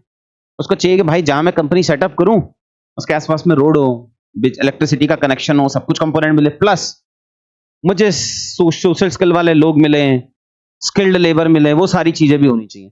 तो मैंने एंटरप्रेन्योरशिप को 2 पार्ट में डिवाइड कर दिया, soft infrastructure and hard infrastructure. Soft infrastructure में एजुकेशन आ जाएगा, स्किल आ जाएगा, टूरिज्म आ जाएगा, रिक्रिएशनल एक्टिविटीज आ जाएंगी। हार्ड इंफ्रास्ट्रक्चर में लॉजिस्टिक्स आ जाएगा, अब लेकिन तुम्हारे साथ एक धोखा हो गया। लॉजिस्टिक्स तो समझते हो, प्रोडक्शन से लेके एंड कंज्यूमर के बीच में जो भी आता है उस सबको बोलते हैं लॉजिस्टिक्स। तो तुम्हारी हर किताब में मिलेगा logistics cost of India is very high, it is 13 to 14%। Logistics policy में टारगेट है कि इसको वर्ल्ड एवरेज पे लेके आना है। वर्ल्ड एवरेज क्या है? 8 से 9%। बट अचानक से, और मिनिस्टर ने भी यही बताया, गडकरी साहब ने, अचानक से मिनिस्ट्री आके बोली ना, we are already at world average, our logistics cost is 8 to 9%। अब के बाद आप ये वाला पॉइंट में नहीं लिख सकते हो, मिनिस्टर साहब भले ही बोलेंगे बट अपन तो मिनिस्ट्री को कोट करेंगे। तो अब इंडिया में लॉजिस्टिक्स कॉस्ट नहीं है ज्यादा, कहीं भी किसी भी सोर्स में मिले उसको काट देना बस। हो सकता है हमारे भी सोर्स में लिखा हो, बट जहां भी मिलेगा उसको काट देना। Now the latest thing is कि logistics cost of India is not very high. वैसे समझ गए ना कि अगर लॉजिस्टिक्स कॉस्ट में, लॉजिस्टिक्स मतलब यहां प्रोडक्शन हो रहा है पेन का, यहां से उठाया, यहां कंज्यूमर है, तो जो ट्रांसपोर्टेशन का कॉस्ट है, उसको मेंटेन करने का कॉस्ट है, वही अगर ज्यादा होगा तो एंड कंज्यूमर को तो ज्यादा प्राइस पे करना पड़ेगा ना। उसको टेक्निकल टर्म्स में कहते हैं कि my end product will be less competitive. वो कॉम्पिटिटिव नहीं होगा, मतलब उसकी प्राइस कम नहीं होगी, तो एक्सपोर्ट भी नहीं कर पाऊंगा मैं, और डोमेस्टिक के लेवल पे भी कोई नहीं खरीदेगा। अपन ने कितना खराब खराब बोला चाइना को, मतलब मन में तो आया ही होगा अभी एट प्रेजेंट वाले पार्ट में। फिर भी ट्रेड डेफिसिट कितना है चाइना के साथ पता है आपको? 100 बिलियन, और 3 साल से $100 बिलियन चल रहा है यार। मतलब कितना इंपोर्ट करते हैं हम उससे पता है? 120, 118, 20, और कितना एक्सपोर्ट करते हैं? $12-13 बिलियन बस। तो मतलब पेट्रियोटिज्म है, बट सस्ता फोन मिलेगा तो ले लेंगे, वो तो फिर जरूरी है। और यूएसए के साथ कितना ट्रेड डेफिसिट या सरप्लस है? सरप्लस है कि डेफिसिट है? और कितने साल से है सरप्लस? मोटा मोटी तुझे कौन सा एग्जैक्ट ईयर बताना है? ये जो तूने दो लैंग्वेजेस को मर्ज किया ना, 2015-16, तो अगर तुझे इतना ही मैं पैट्रियोटिज्म बोला, हिंदी इंग्लिश मर्ज किया, तो 2014 ही बोल देता, कॉन्टेक्स्ट भी सेट हो जाता इंडिपेंडेंस का। 30 साल से है, 30 ईयर से हम सरप्लस में ही चल रहे हैं यूएसए के साथ में, लार्जेस्ट ट्रेडिंग पार्टनर है, बट ठीक है। सो इलेक्ट्रिसिटी, हाँ, अब इलेक्ट्रिसिटी एश्योर्ड इलेक्ट्रिसिटी नहीं है, बट हम तो बोल रहे थे सौभाग्य में हमने सबको बिजली बिजली दे दिया, ऐसा नहीं सुना? वो रूरल एरियाज के लिए है, अर्बन में तो पहले बिजली आएगी ना, नहीं आएगी? सौभाग्य, देखो जो सरकार कोई भी पॉलिसी लाती है, वेलफेयर स्कीम्स लाता है, वो सबसे पहले विलेज लेवल पे लाता है, फिर हैबिटेशंस पे लाता है, फिर हाउस होल्ड पे लाता है, फिर इंडिविजुअल पे लाता है। ऐसे ही तो चलेगा, और नंबर भी ऐसे ही होगा। टोटल विलेजेस कितने होंगे जहां ग्राम सभा है देश में, मोटा मोटी? फिर फर्स्ट सीट में ऐसे आंखों में आंखें डाल के जुट बोले 2.5 लाख, 2.5 लाख के आसपास जिसमें ग्राम सभा है। और हैबिटेशंस कितना होंगे? हैबिटेशन समझते हो कि ग्राम सभा तो एक कॉन्स्टिट्यूशनल बॉडी हो गई, आर्टिकल है उसका, तो है ना। तो उसके अलावा जहां हैबिटेशन है, वो राजस्थान रास्ता ने पढ़ा हो, ढाणी होता है जिसको 3-4 घर मिलकर बैठ गए वहां, उसको ढाणी बोलता है। तो वो हैबिटेशंस है। तो कितने हैबिटेशन होंगे देश में मोटा मोटी, रफ रफ? ये सारे फैक्ट काम आएंगे जब प्री में जो 35 सवाल के आगे जो नहीं आता है ना कुछ भी, 100 में से कितने सवाल आएंगे आपको फाइनल प्री में? 35, मोटा मोटी बता रहा हूं। उसके बाद तो फिर वो कैलकुलेटेड रिस्क लेना है, ये होगा नहीं होगा, अरे यार ये तो नहीं सुना था, विलेजेस तो कम हैं, हाँ हैबिटेशन ज्यादा है, वो सब वहीं काम आना है। तो ये रफ रफ नंबर पता होने चाहिए मोटा मोटी, +- 1 लाख इज अलाउड। यही। अब विलेज जब हैं तो विलेज से ज्यादा होंगी ना ढाणियां, इसी को मैं कॉमन सेंस कह रहा था। 6 लाख 1 थोड़ा बढ़ाते हैं, 6 लाख 1, 6 लाख 2, तो 10 लाख 1, ज्यादा मत बढ़ा देना, 10 लाख 1, 12.5, उसने कसम खा लिया 12.5 पे मास्टर बनाना ही है।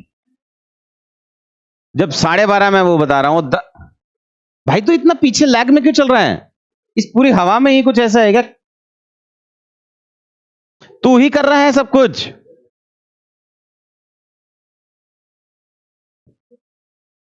$17 लाख के आसपास में, 17 लाख हैबिटेशंस हैं। अब उन हैबिटेशंस में लोग रह रहे हैं, उसको हाउस होल्ड बोलते हैं। हाउस होल्ड कितने होंगे? ये इसलिए भी पता करना है कि आयुष्मान भारत है, इतने % हाउस होल्ड को मेडिकल फैसिलिटी दे रहे हैं, या फिर वो अकाउंट ओपनिंग है, क्या था वो, कौन सा स्कीम है, जनधन, तो वो सारे हाउस होल्ड, उज्ज्वला है, उसमें पता तो होना चाहिए हाउस होल्ड कितने हैं?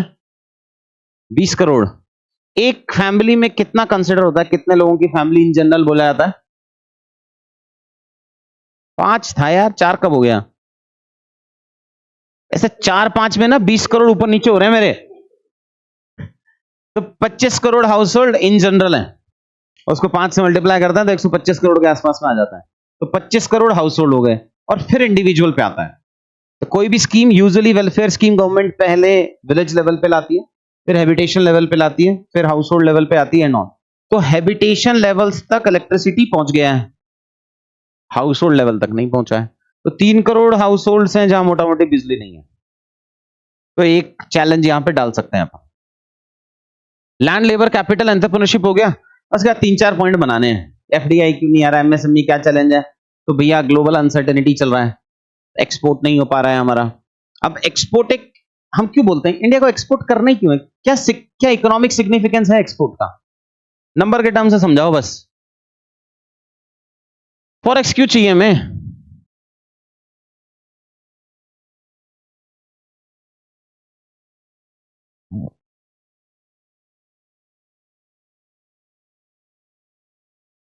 ऐसा ये जोक ना जरूरी नहीं है समझ में आए, ऐसा बिल्कुल भी जरूरी नहीं है, कह रहा हूं मैं।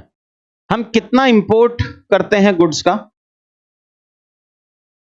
और कितना एक्सपोर्ट करते हैं गुड्स का। सिमिलरली हम कितना एक्सपोर्ट करते हैं सर्विसेज का, और कितना इंपोर्ट करते हैं सर्विसेज का। रफ वैल्यू किसका? वापस बताओ भाई। हाँ हाँ, मैं तो कह रहा हूं तू ±50 बिलियन डॉलर ही बोलेगा, मैं मान लूंगा। तू बहुत धीरे चल रहा है। तू पीछे वाला पॉइंट पे होगा। क्या पढ़ा रहा था मैं इससे पहले? क्या पढ़ा रहा था मैं? हाँ, तू अभी भी इंटरनेशनलाइजेशन ऑफ रुपी पे होगा, वो नहीं पढ़ रहा है अपन। बता, इंपोर्ट ऑफ गुड्स कितना है? 700 प्लस है, 700 मान लेते हैं। एक्सपोर्ट इतना मोदी जी ने खुश होकर बोला कि पहली बार भाइयों 400 बिलियन डॉलर क्रॉस हो गया, इंडिपेंडेंट इंडिया में पहली बार हिस्ट्री बनी है एंड ऑल। तो 300 पे क्यों अटकाए दो? देख नहीं रहा क्या तो आजकल मोदी जी को? तुम्हें समरी दूंगा मैं आपसे, पता है, मन की बात की 1 पेजर मिला करेगी तुम्हें।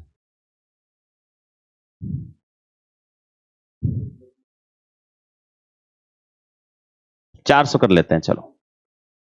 एक्सपोर्ट ऑफ सर्विसेज, तो ये तो अपन डेफिसिट में हो गए, मोटा मोटी 300 बिलियन डॉलर के आसपास का डेफिसिट है। एक्सपोर्ट ऑफ सर्विसेज कितना होगा? सरप्लस में है अपन की डेफिसिट में, सर्विसेज में सरप्लस। तो बताओ फिर, पहले तू बिलियन डॉलर में खेल ले, फिर लाख करोड़ में खेल ले, फिर परसेंटेज में खेल ले, सही जा रहा है एकदम। 450 का एक्सपोर्ट है,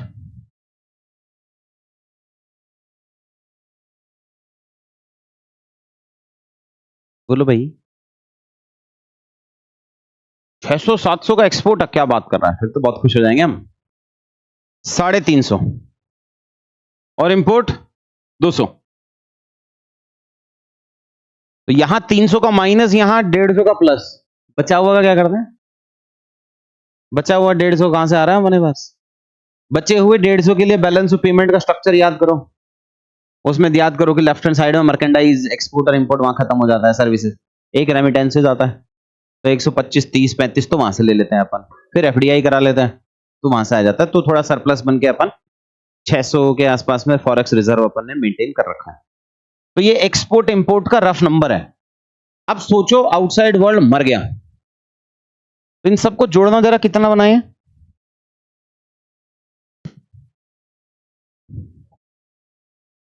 1650। और देश की जीडीपी कितनी है? $4 ट्रिलियन मान लेते हैं मोटा मोटी, तो मतलब 4000 बिलियन डॉलर। तो अब 1650, 1700 मान लो, 1700 डिवाइडेड बाय 4000 इंटू 100, कितना परसेंट आ गया? तो 43-45% के आसपास में हम इंटरनेशनल वर्ल्ड से कनेक्टेड हैं। तो ग्लोबल वैल्यू चेन का अगर इंडिया को पार्ट बनना, यही तो है ग्लोबल वैल्यू चेन का पार्ट बनना है। तो टोटल इंडिया का ट्रेड टू जीडीपी रेशियो 45% के आसपास में है। तो अगर बाहर का वर्ल्ड खत्म हो गया तो हमारे 45% पे इंपैक्ट पड़ेगा। सेकंड फैक्ट कि अगर बाहर हम एक्सपोर्ट करना खत्म कर दें, मतलब यूएस में रिसेशन आ जाए, यूरोप में आ जाए, हमारी चीज खरीदना बंद कर दें, तो कितना परसेंट जीडीपी पे इंपैक्ट पड़ेगा? एक्सपोर्ट पे पड़ेगा ना।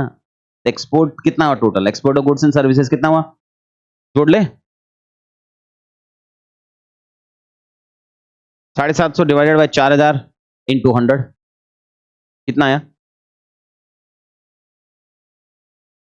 अरे कौन सा मैथ्स कर रहा है भाई? मैं ट्रेड टू जीडीपी नहीं पूछ रहा, मैं एक्सपोर्ट टू जीडीपी रेशियो पूछ रहा हूं। नहीं कुछ भी। 750 divided by overall GDP of the country, that is 4000 billion dollar, 18% के आसपास में हो गया। तो फिर अगर वर्ल्ड में रिसेशन आया तो 18% ऑफ जीडीपी पे तो सीधा ही फर्क पड़ने वाला है।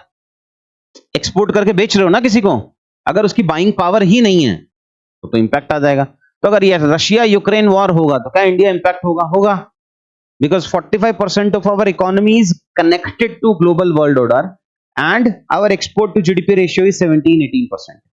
तो वर्ल्ड में रिसेशन आएगा तो दिक्कत है, वर्ल्ड में अनसर्टेनिटी आएगा तो दिक्कत है, वर्ल्ड में वॉर होगा तो दिक्कत है। तो एक पॉइंट तो वो भी बनेगा मेरा ग्लोबल अनसर्टेनिटी का, बिकॉज अगर ग्लोबल अनसर्टेनिटी आएगा तो एफडीआई नहीं आएगा, ग्लोबल अनसर्टेनिटी आएगा तो एमएसएमई के प्रोडक्शन पे इंपैक्ट पड़ेगा। 6.5 करोड़ एमएसएमई है भाई, 30% जीडीपी का कंट्रीब्यूट करती हैं, तो एक पॉइंट मेरा ये कंपोनेंट आएगा। फिर कुछ सेक्टर स्पेसिफिक पकड़ लेते हैं कि एग्री के चैलेंजेस, एमएसएमई के खुद के चैलेंजेस होंगे, कुछ एफडीआई के खुद के चैलेंजेस होंगे, कुछ तो 6 या 7 पॉइंट आगे मेरे। लैंड, लेबर, कैपिटल, एंटरप्रेन्योरशिप, ये तो फिक्स्ड है। उसके बाद कुछ ग्लोबल का एक पॉइंट पकड़ लेते हैं, एक सेक्टर स्पेसिफिक पॉइंट पकड़ लेते हैं। वैसे भी सीएससी में 10 मार्कर क्वेश्चन में 2 पार्ट पूछता है वो, तो एक हेडिंग के अंदर लिखने तो 5 ही पॉइंट है, तो 6-7 पढ़ लिए अपन ने, उसमें से कोई 5 अपने पिक कर लेना। अब मैंने उसी को टेम्पलेट फॉर्मेट में कन्वर्ट कर दिया, जिसका आपको जेरॉक्स मिला होगा।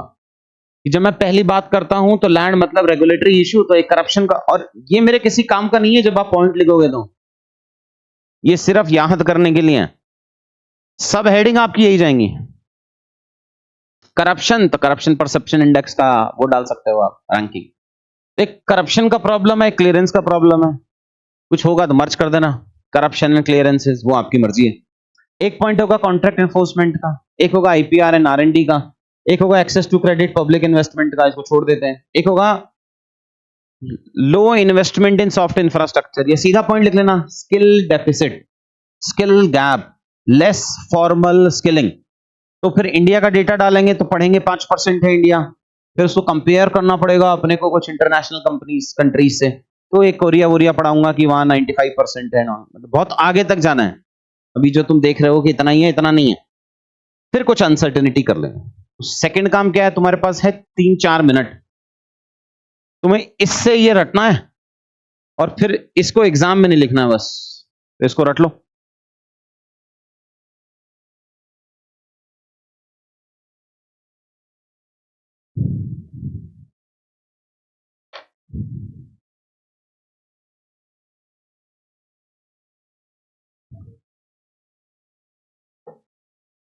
हमारे काम भी कर दिया अगर तू। क्या चाहिए तेरे को? ये चाहिए मेरे पास है, ले 2 चाहिए, एक ले क्या? फिर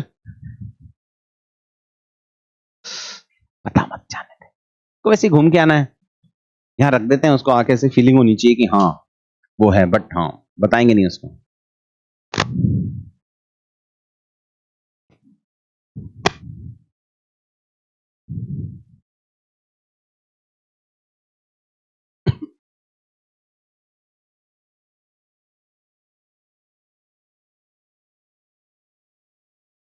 जादू, अरे रख ले यार, बाद में दे देंगे।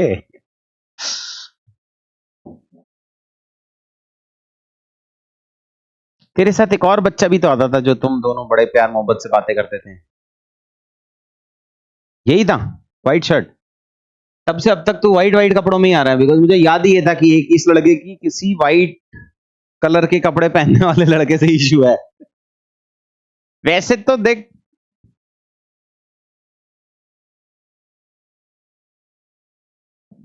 समझ जाएगा, इंटेलेक्चुअल थोड़ा टाइम लगेगा तुम्हें ये सब समझने में ना, it will take some time, पहुंचोगे। रट लिया पक्का?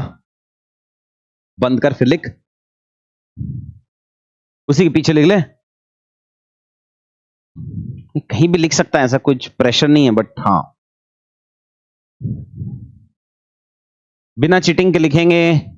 जब भी आपको लगे कि हाँ आपको याद हो गया है तो लिख लेंगे।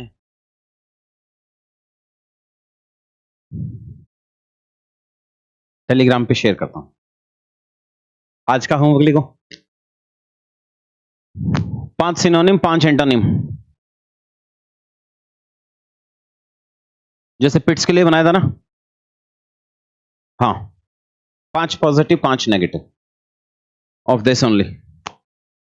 2 बच्चों के शेयर करूंगा, पुराने बैच वाले, वहां से सिर्फ आइडिया लेना है, बनाना खुद से, don't just copy paste it. इसके हाँ जो भी आप लिख रहे हो कि आपने करप्शन लिखा, तो करप्शन के 5 पॉजिटिव और 5 नेगेटिव, बिकॉज वो सब हेडिंग तो वही देगा। तो समझ रहे हो कि भेजूं कुछ कुछ कंटेंट, तब समझोगे कि समझ में आ रहा है। पिट्स वाला वीडियो देखा नहीं है क्या? मतलब तो नहीं देखा तो नहीं आए, देखना पड़ेगा वो। मैं आपको एक भेजता हूं,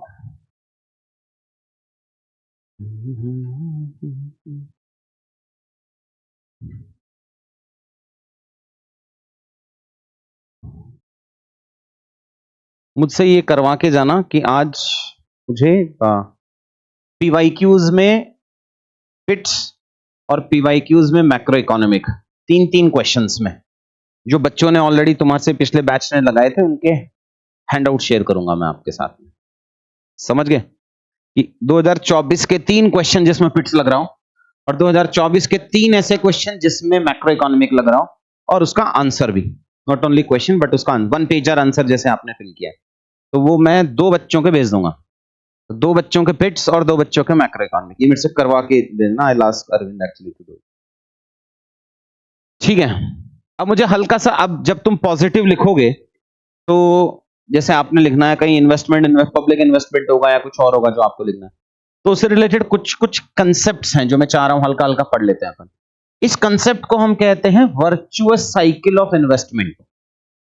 वर्चुअस साइकिल ऑफ इन्वेस्टमेंट बोले तो, वर्चुअस और विशियस साइकिल समझते हो? वर्चुअस मतलब अच्छा अच्छा, और विशियस मतलब नेगेटिव नेगेटिव। जब थोड़ा थोड़ा काम करने लगोगे तो कॉन्फिडेंस आएगा, फिर और पढ़ोगे फिर और कॉन्फिडेंस आएगा एंड ऑल। और विशियस साइकिल होती है जो एक हफ्ता नहीं पढ़ा फिर उसका गिल्ट, 4 दिन, अभी होगा, ऐसा फेजेस आएंगे, अभी तक शायद नहीं पहुंचे उस पर, बट ये जर्नी है, सबको वहीं से जाना है, तो वो उस वर्चुअस साइकिल में घुसेंगे। वर्चुअस साइकिल में क्या होता है कि जितना भी मेरा पैसा है, इनकम इक्वल्स टू सेविंग्स या कंजम्पशन, 2 ही तो करोगे, और क्या करोगे आप पैसे का, जितना भी आपके पास में पैसा है। इकोनॉमी में भी यही होगा कि जितना पैसा आया वो कुछ तो सेविंग्स में जाएगा, बचा हुआ कंजम्पशन में जाएगा। तो इंडिया का सेविंग्स रेट मोटा मोटी क्या है? 3, हाँ 30% 32% के आसपास में रहता है usually. When to as high as 34-35%, as low as 28-29%, वो ब्रॉडली 30% पकड़ लेते हैं। जो ये सेविंग्स है वो आप 2 तरीके की सेविंग होती है, फाइनेंशियल सेविंग, एक non financial saving. Non financial मतलब वो गहने ज्वारात अपन ने कहीं रख दिए, तो नॉन फाइनेंशियल एंटिटीज में अपन अगर उसको लगा रहे हैं, तो जितनी भी मेरी सेविंग्स हैं ये बैंक या किसी फाइनेंशियल इंस्टीट्यूशन में जाएगी, वहां जाएगी, मैं तो बैंक फिर उसे लोन देगा।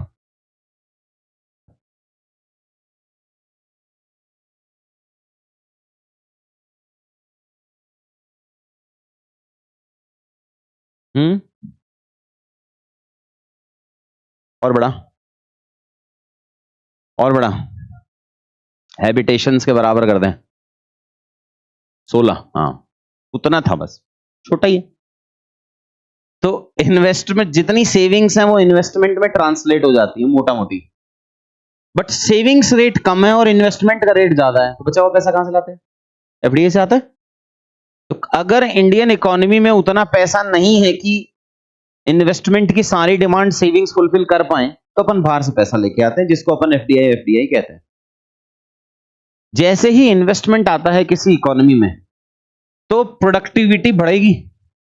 प्रोडक्टिविटी क्यों बढ़ेगी? बिकॉज पहले जो हाथ से काम हो रहा था मशीन से काम होगा, स्केल पे काम होगा, ease of economies of scale बोलता है इसको, कि अगर 10 पेन बनाने में 100 रुपए लग रहे हैं तो 1000 पेन बनाने में वो पर पेन 10 रुपए नहीं लगेगा, कम लगेगा। इकोनॉमीज ऑफ स्केल बोलता है।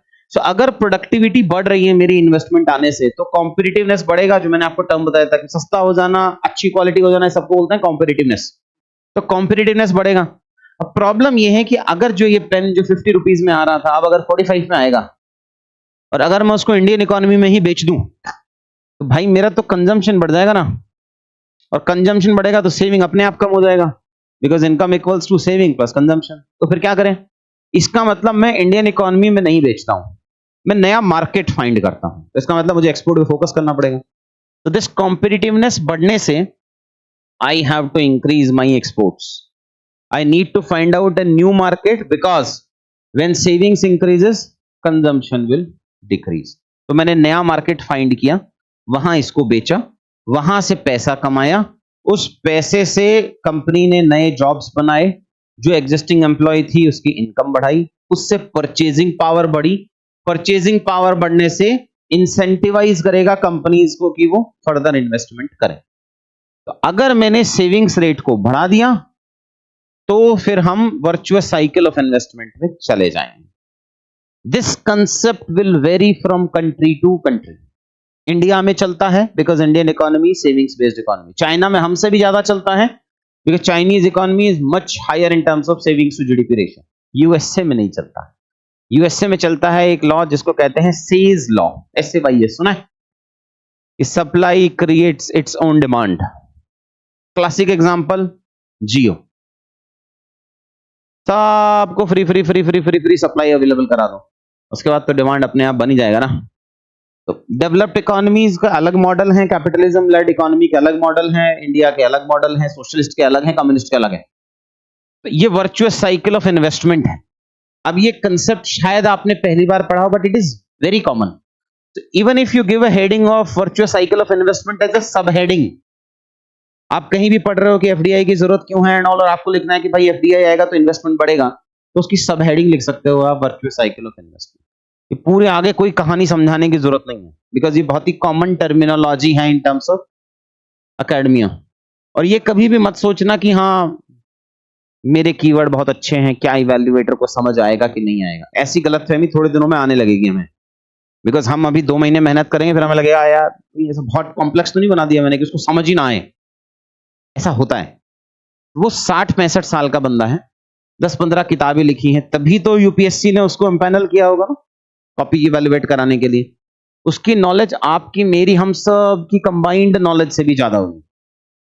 तो इसलिए अगर वर्ड्स अच्छे हैं समझ आ जाएगा उसको, बट वो इंग्लिश वर्ड्स नहीं होने चाहिए, it should be academic keywords, उसका ध्यान रखना बस। वो गैप धीरे धीरे अपन सुधार लेंगे। आप कुछ वर्ड्स लिख रहे हो तो आप मुझे दिखा सकते हो कि ये 200 वर्ड लिखे हैं, 50 वर्ड लिखे हैं, 20 वर्ड लिखे, सारे तो नहीं चेक करूंगा, डायरेक्शन दे दूंगा कि फर्स्ट टाइम अगर आप 100 वर्ड लेके आओगे तो वो चेक कर दूंगा, अगली बार लेके आओगे तो हो सकता है वो भी चेक कर दूंगा, बट उससे अगली बार खुद से देख लेना, वो वहां से निकाल लेंगे, वो सॉल्व हो जाएगा। 5 ट्रिलियन अब ये होगा जब, अब हाँ, फिर सेकंड टाइम आता है कि नोट्स कब बनाएं और क्यों बनाएं। क्यों बनाना तो इसलिए कि हैंडी है, लास्ट मोमेंट पे रिवीजन करना है। सेकंड टाइम आता है कि कब बनाएं। अभी धीरे धीरे पढ़ने लगोगे, मेंस बूस्टर सीरीज पढ़ रहे हो, सब कर रहे हो, तो लग रहा होगा नोट्स बना लेता हूं अभी। क्यों नहीं बनाना है वो समझा रहा हूं।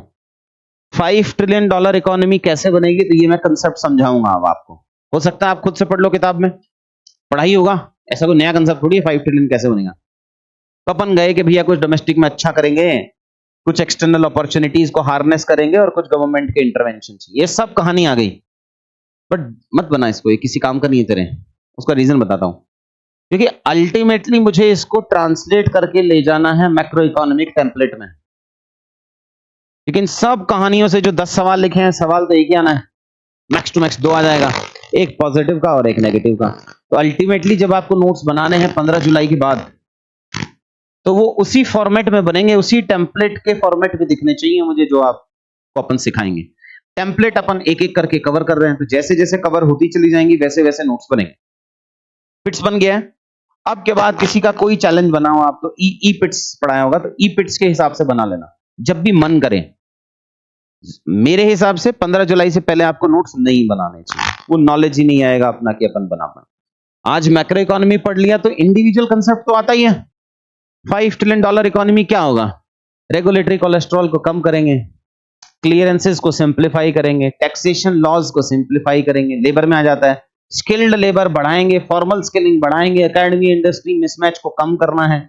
नेक्स्ट लैंड लेबर कैपिटल में आ जाता है, तो कैपिटल में क्या था? एक्सेस टू क्रेडिट को बढ़ाएंगे, फॉर्मल लैंडिंग बढ़ाएंगे, एमएसएमईज को जो इनफॉर्मल लैंडिंग है उसको फॉर्मल लैंडिंग में कन्वर्ट कराएंगे। और क्या है? Capital entrepreneurship.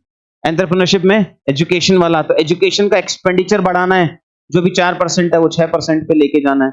हेल्थ का एक्सपेंडिचर गवर्नमेंट को बढ़ाना है, आउट ऑफ पॉकेट एक्सपेंडिचर को कम करना है।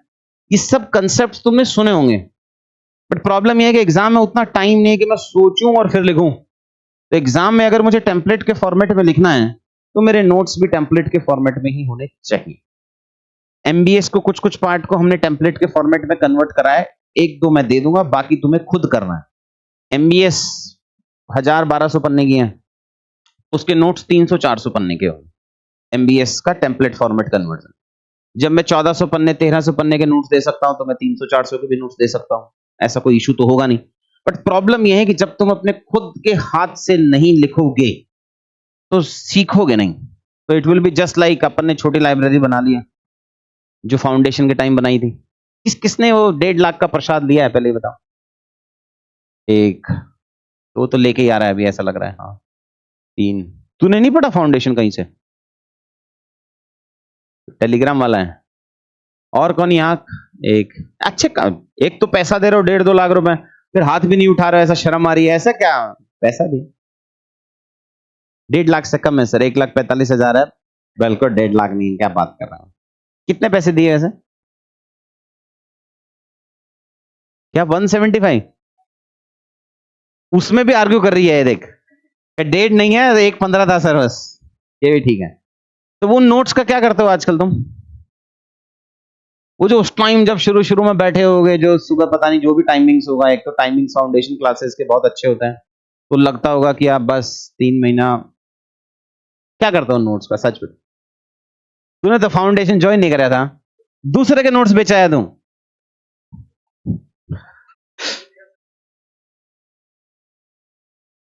पैसे तो दिए थे ना थोड़े से। वो सीरियस वाले बच्चे बताओ कौन कौन है भाई, क्या करता है नोट्स का? कितने कितने मोटे नोट्स बने हुए हो ओवरऑल? और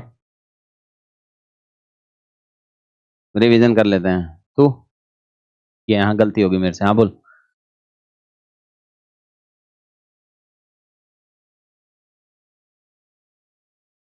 और यहाँ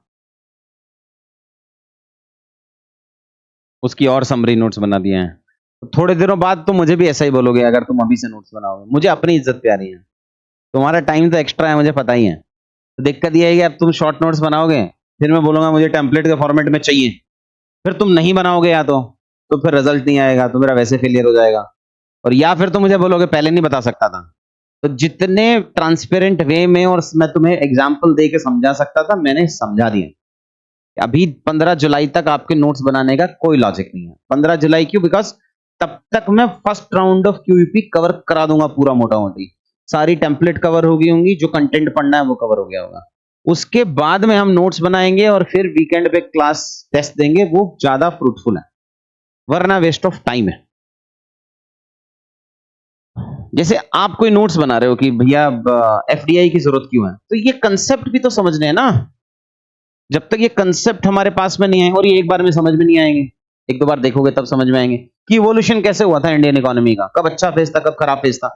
तो 2008 तक 2, 3, 4, 5, 6, 7, 8 2001, 2, 3, 4, 5, 6, 7, 8 is considered as the golden period of Indian economy, सब अच्छा अच्छा था। तो जो मैक्रो इकोनॉमिक इंडिकेटर अपन ने पढ़े थे ना, credit to GDP ratio, export में सरप्लस था, ये सारे पैरामीटर जो पढ़े थे वो सब अच्छे थे। तो 2003 से 2008 sharpest and largest expansion of Indian economy, 8% से ग्रो हो रहा था, डोमेस्टिक और इंटरनेशनल कनेक्टिविटी बढ़ रही थी। फिर सेकंड आया global financial crisis, lemon brother filed bankruptcy 2005 में, 2 साल बाद अपने पे इंपैक्ट आया उसका। गवर्नमेंट ने फिस्कल स्टिमुलस दिया। स्टिमुलस का मतलब क्या होता है? जब भी कोई कीवर्ड पढ़ते हो ना, उसका simplest format, anybody whose mother tongue is English, ऐसा कोई है क्या? अगर नहीं है तो मतलब क्या होता होगा कि अपन इंग्लिश में पढ़ते होंगे, फिर उसको हिंदी में कन्वर्ट करते होंगे, फिर मदर टंग में समझते होंगे, बोलते समय भी यही करते होंगे, पहले हिंदी में बोलते होंगे, फिर दिमाग में उसको इंग्लिश में कन्वर्ट करते होंगे, और फिर देन वी स्पीक, यही तो होगा अगर मदर टंग है। तो जितने भी कीवर्ड्स हैं उसको सिंपलेस्ट फॉर्म में, अच्छा हो बुरा हो, कुछ शब्द आप बोल सकते हो पब्लिक में और कुछ नहीं। वही ट्राइब्यूटरीज वाले अभी पढ़े नहीं, अभी नोट्स बनाओगे, जब जैसे जैसे आप प्री में जाओगे तब आपको गंगा की ट्राइब्यूटरी, नेशनल पार्क कहाँ है, ये कहाँ वो कहाँ, उसके ना छोटे छोटे एक्रोनिम बनाने पड़ते हैं। तो कुछ आप पब्लिक डोमेन में बोल पाओगे, कुछ पब्लिक डोमेन में नहीं बोल पाओगे। पार्क में लड़का बैठा था उल्टा, अब कहां बोल पाओगे इसको? Anyways, coming back to this, पढ़ा क्या रहा था मैं? हाँ, स्टिमुलस का मतलब क्या होता है? पुश। स्टिमुलस मतलब हल्का सा धक्का देना, कह सकते हैं पुश। फिस्कल स्टिमुलस, तो fiscal is derived from the word fisc. Fisc का मतलब क्या होता है?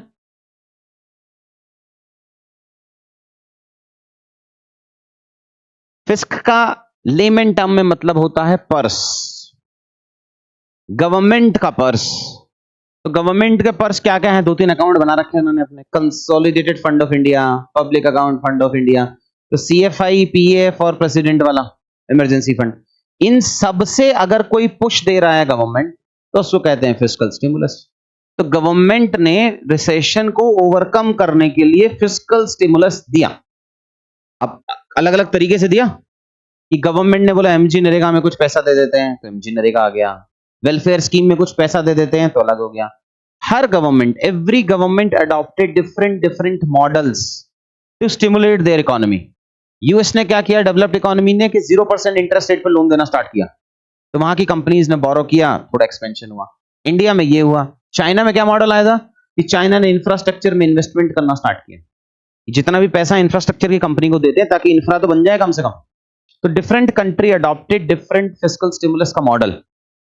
इंडिया में ग्लोबल फाइनेंशियल क्राइसिस केम, एक्सटर्नल शॉक था, हम पे तो था नहीं, लेमन ब्रदर कहीं यूएसए में कोई बैंक्रप्सी फाइल कर रहा, बट जैसा अपन ने पढ़ा कि 45% ग्लोबली कनेक्टेड है भाई, तो अगर वहां रिसेशन आएगा तो इंपैक्ट अपने पे आएगा ही। फिर भी हम कम है। अगर आप वर्ल्ड एवरेज में देखेंगे ना, कि वर्ल्ड एवरेज में external trade to GDP ratio का एवरेज कितना है, तो वो 55% है। इंडिया फिर भी 45% पे बैठा है। तो तभी तो मोदी जी ने दिए थे ना 3Ds 4Ds, सुना है कभी?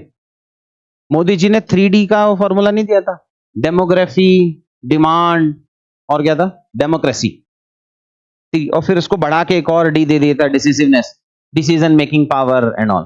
तो वो जो हम बोलते हैं डिमांड, कौन सी डिमांड है? बोलते हैं ना 3D, बोला कि इंडिया के स्ट्रेंथ 3Ds हैं, एक तो डेमोक्रेसी है, ये तो समझते हो।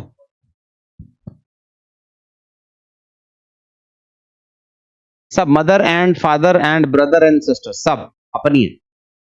तो एक तो डेमोक्रेसी हुआ, उसके अलावा दूसरा क्या था, डेमोग्राफी। डेमोग्राफी का मतलब क्या होता है? कम एज की पॉपुलेशन, नॉट पॉपुलेशन। हाँ, वर्किंग मतलब वर्क एज पॉपुलेशन का युवा पीढ़ी का लेते हैं अपन, है ना, युवा पीढ़ी बोले तो। हाँ, अगर तू उसमें राहुल गांधी को जोड़ेगा तो 59 तक जाना, बट वैसे युवा एज पर युवा पॉलिसी, यूथ पॉलिसी में 29 ईयर्स तक ही है बस। और तीसरा था डिमांड। ये डिमांड कौन सी है? Internal demand. इंडिया एक इंटरनल डिमांड बेस्ड इकोनॉमी है, 55% हमारी डिमांड इंटरनल ही है। तो अगर हम इंटरनली वेल्थ जनरेट कर पाए, इंटरनली इनकम बढ़ गई, तो ही कंपनीज का काम यहां एब्जॉर्ब होगा उसके प्रोडक्ट, वरना एब्जॉर्ब नहीं होंगे। तो वो नेक्स्ट डी यही है। एक्सटर्नल शॉक था बट अपन थोड़े बच गए, इसी वजह से बचे थे हम ग्लोबल फाइनेंशियल क्राइसिस में। बिकॉज उस टाइम पे हम एक्सटर्नली कनेक्टेड और भी कम थे, तब 33-34% देश थे। आज जो 45% है, तब at that time we were only 33-34% के आसपास में। गवर्नमेंट ने फिस्कल स्टिमुलस दिया। प्रॉब्लम क्या होती है फिस्कल स्टिमुलस में? एमजी नरेगा में पैसा बांट दिया तो प्रोडक्टिविटी तो बढ़ी नहीं।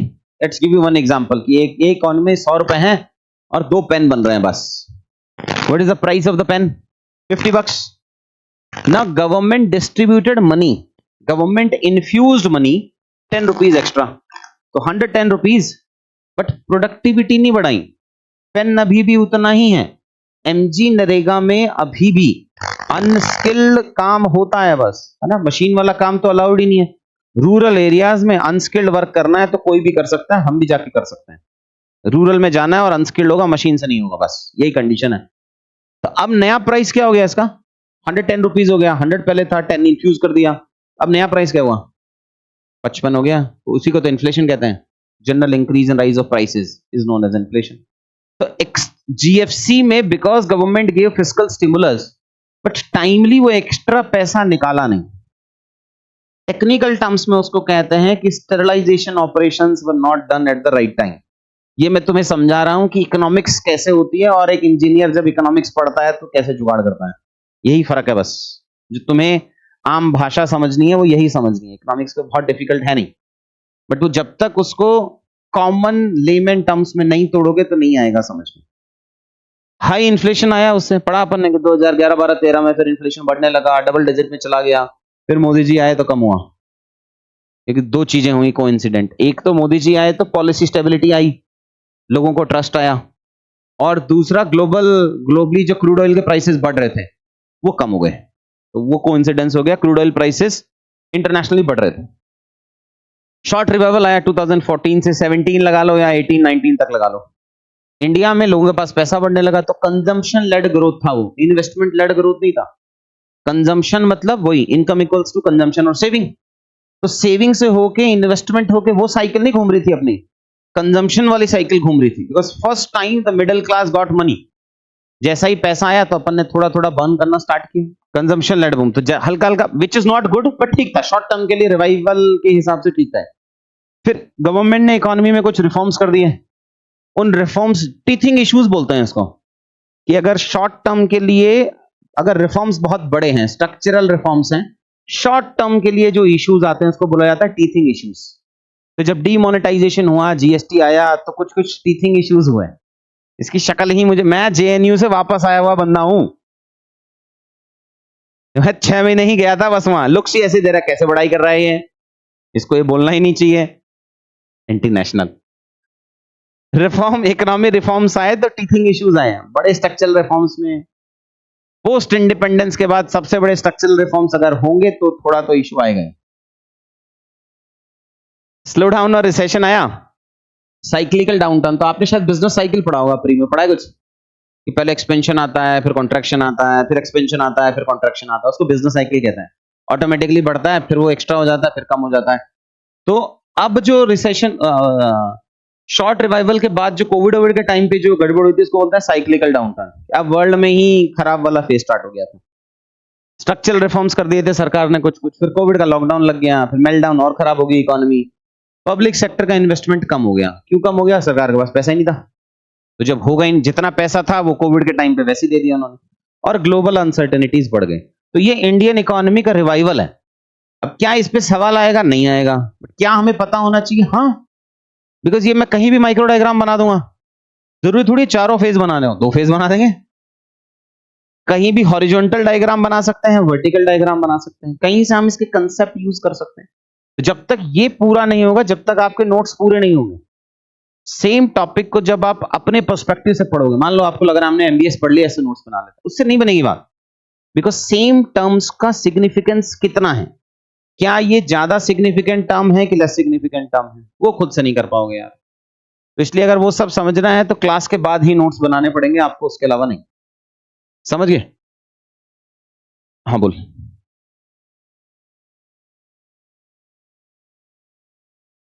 एक्सपोजर नहीं कहते, कनेक्टेड कहते हैं उसको। हाँ,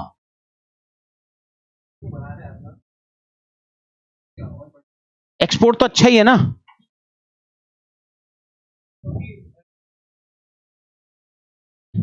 नहीं नहीं, ये तो नैरो थिंकिंग है। हमें आत्मनिर्भर बनना है। तो आत्मनिर्भरता का मतलब ये नहीं कि हम डिस्कनेक्ट हो जाएं। द नेहरूवियन डेफिनेशन ऑफ आत्मनिर्भरता was like import substitution. The present Modi era definition of आत्मनिर्भरता मतलब खुद से डेवलप करेंगे और ग्लोबल वैल्यू चेन का पार्ट बनेंगे। ऐसा नहीं होगा कि हम ग्लोबल वैल्यू चेन का पार्ट नहीं बने, बट हमारे चाहने ना चाहने से क्या होगा। अब तो डेवलप्ड कंट्रीज जो ग्लोबलाइजेशन चाहते थे, अब वही नहीं चाह रहे ना। वो टैरिफ लगाएगा तो सेल कैसे करेंगे। तो before 2008 it was a good phase.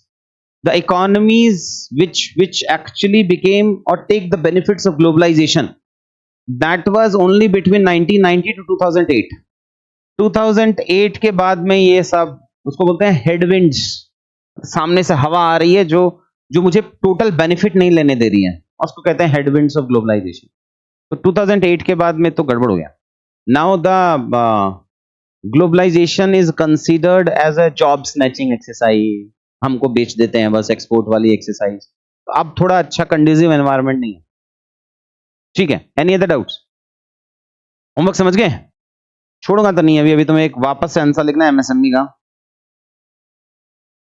Same question, template रट सकते हो तुम, बस एक मौका ये दे सकता हूं मैं आपको। पहले इसको रट लो, मतलब एग्जैक्ट नहीं, अपने हिसाब से देख लो।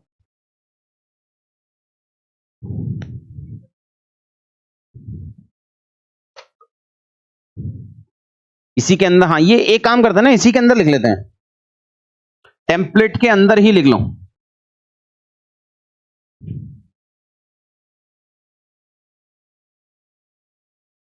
टेम्पलेट के आंसर ही लिख लो, अंदर ही लिख लो, या एक काम करेंगे घर से लिखेंगे।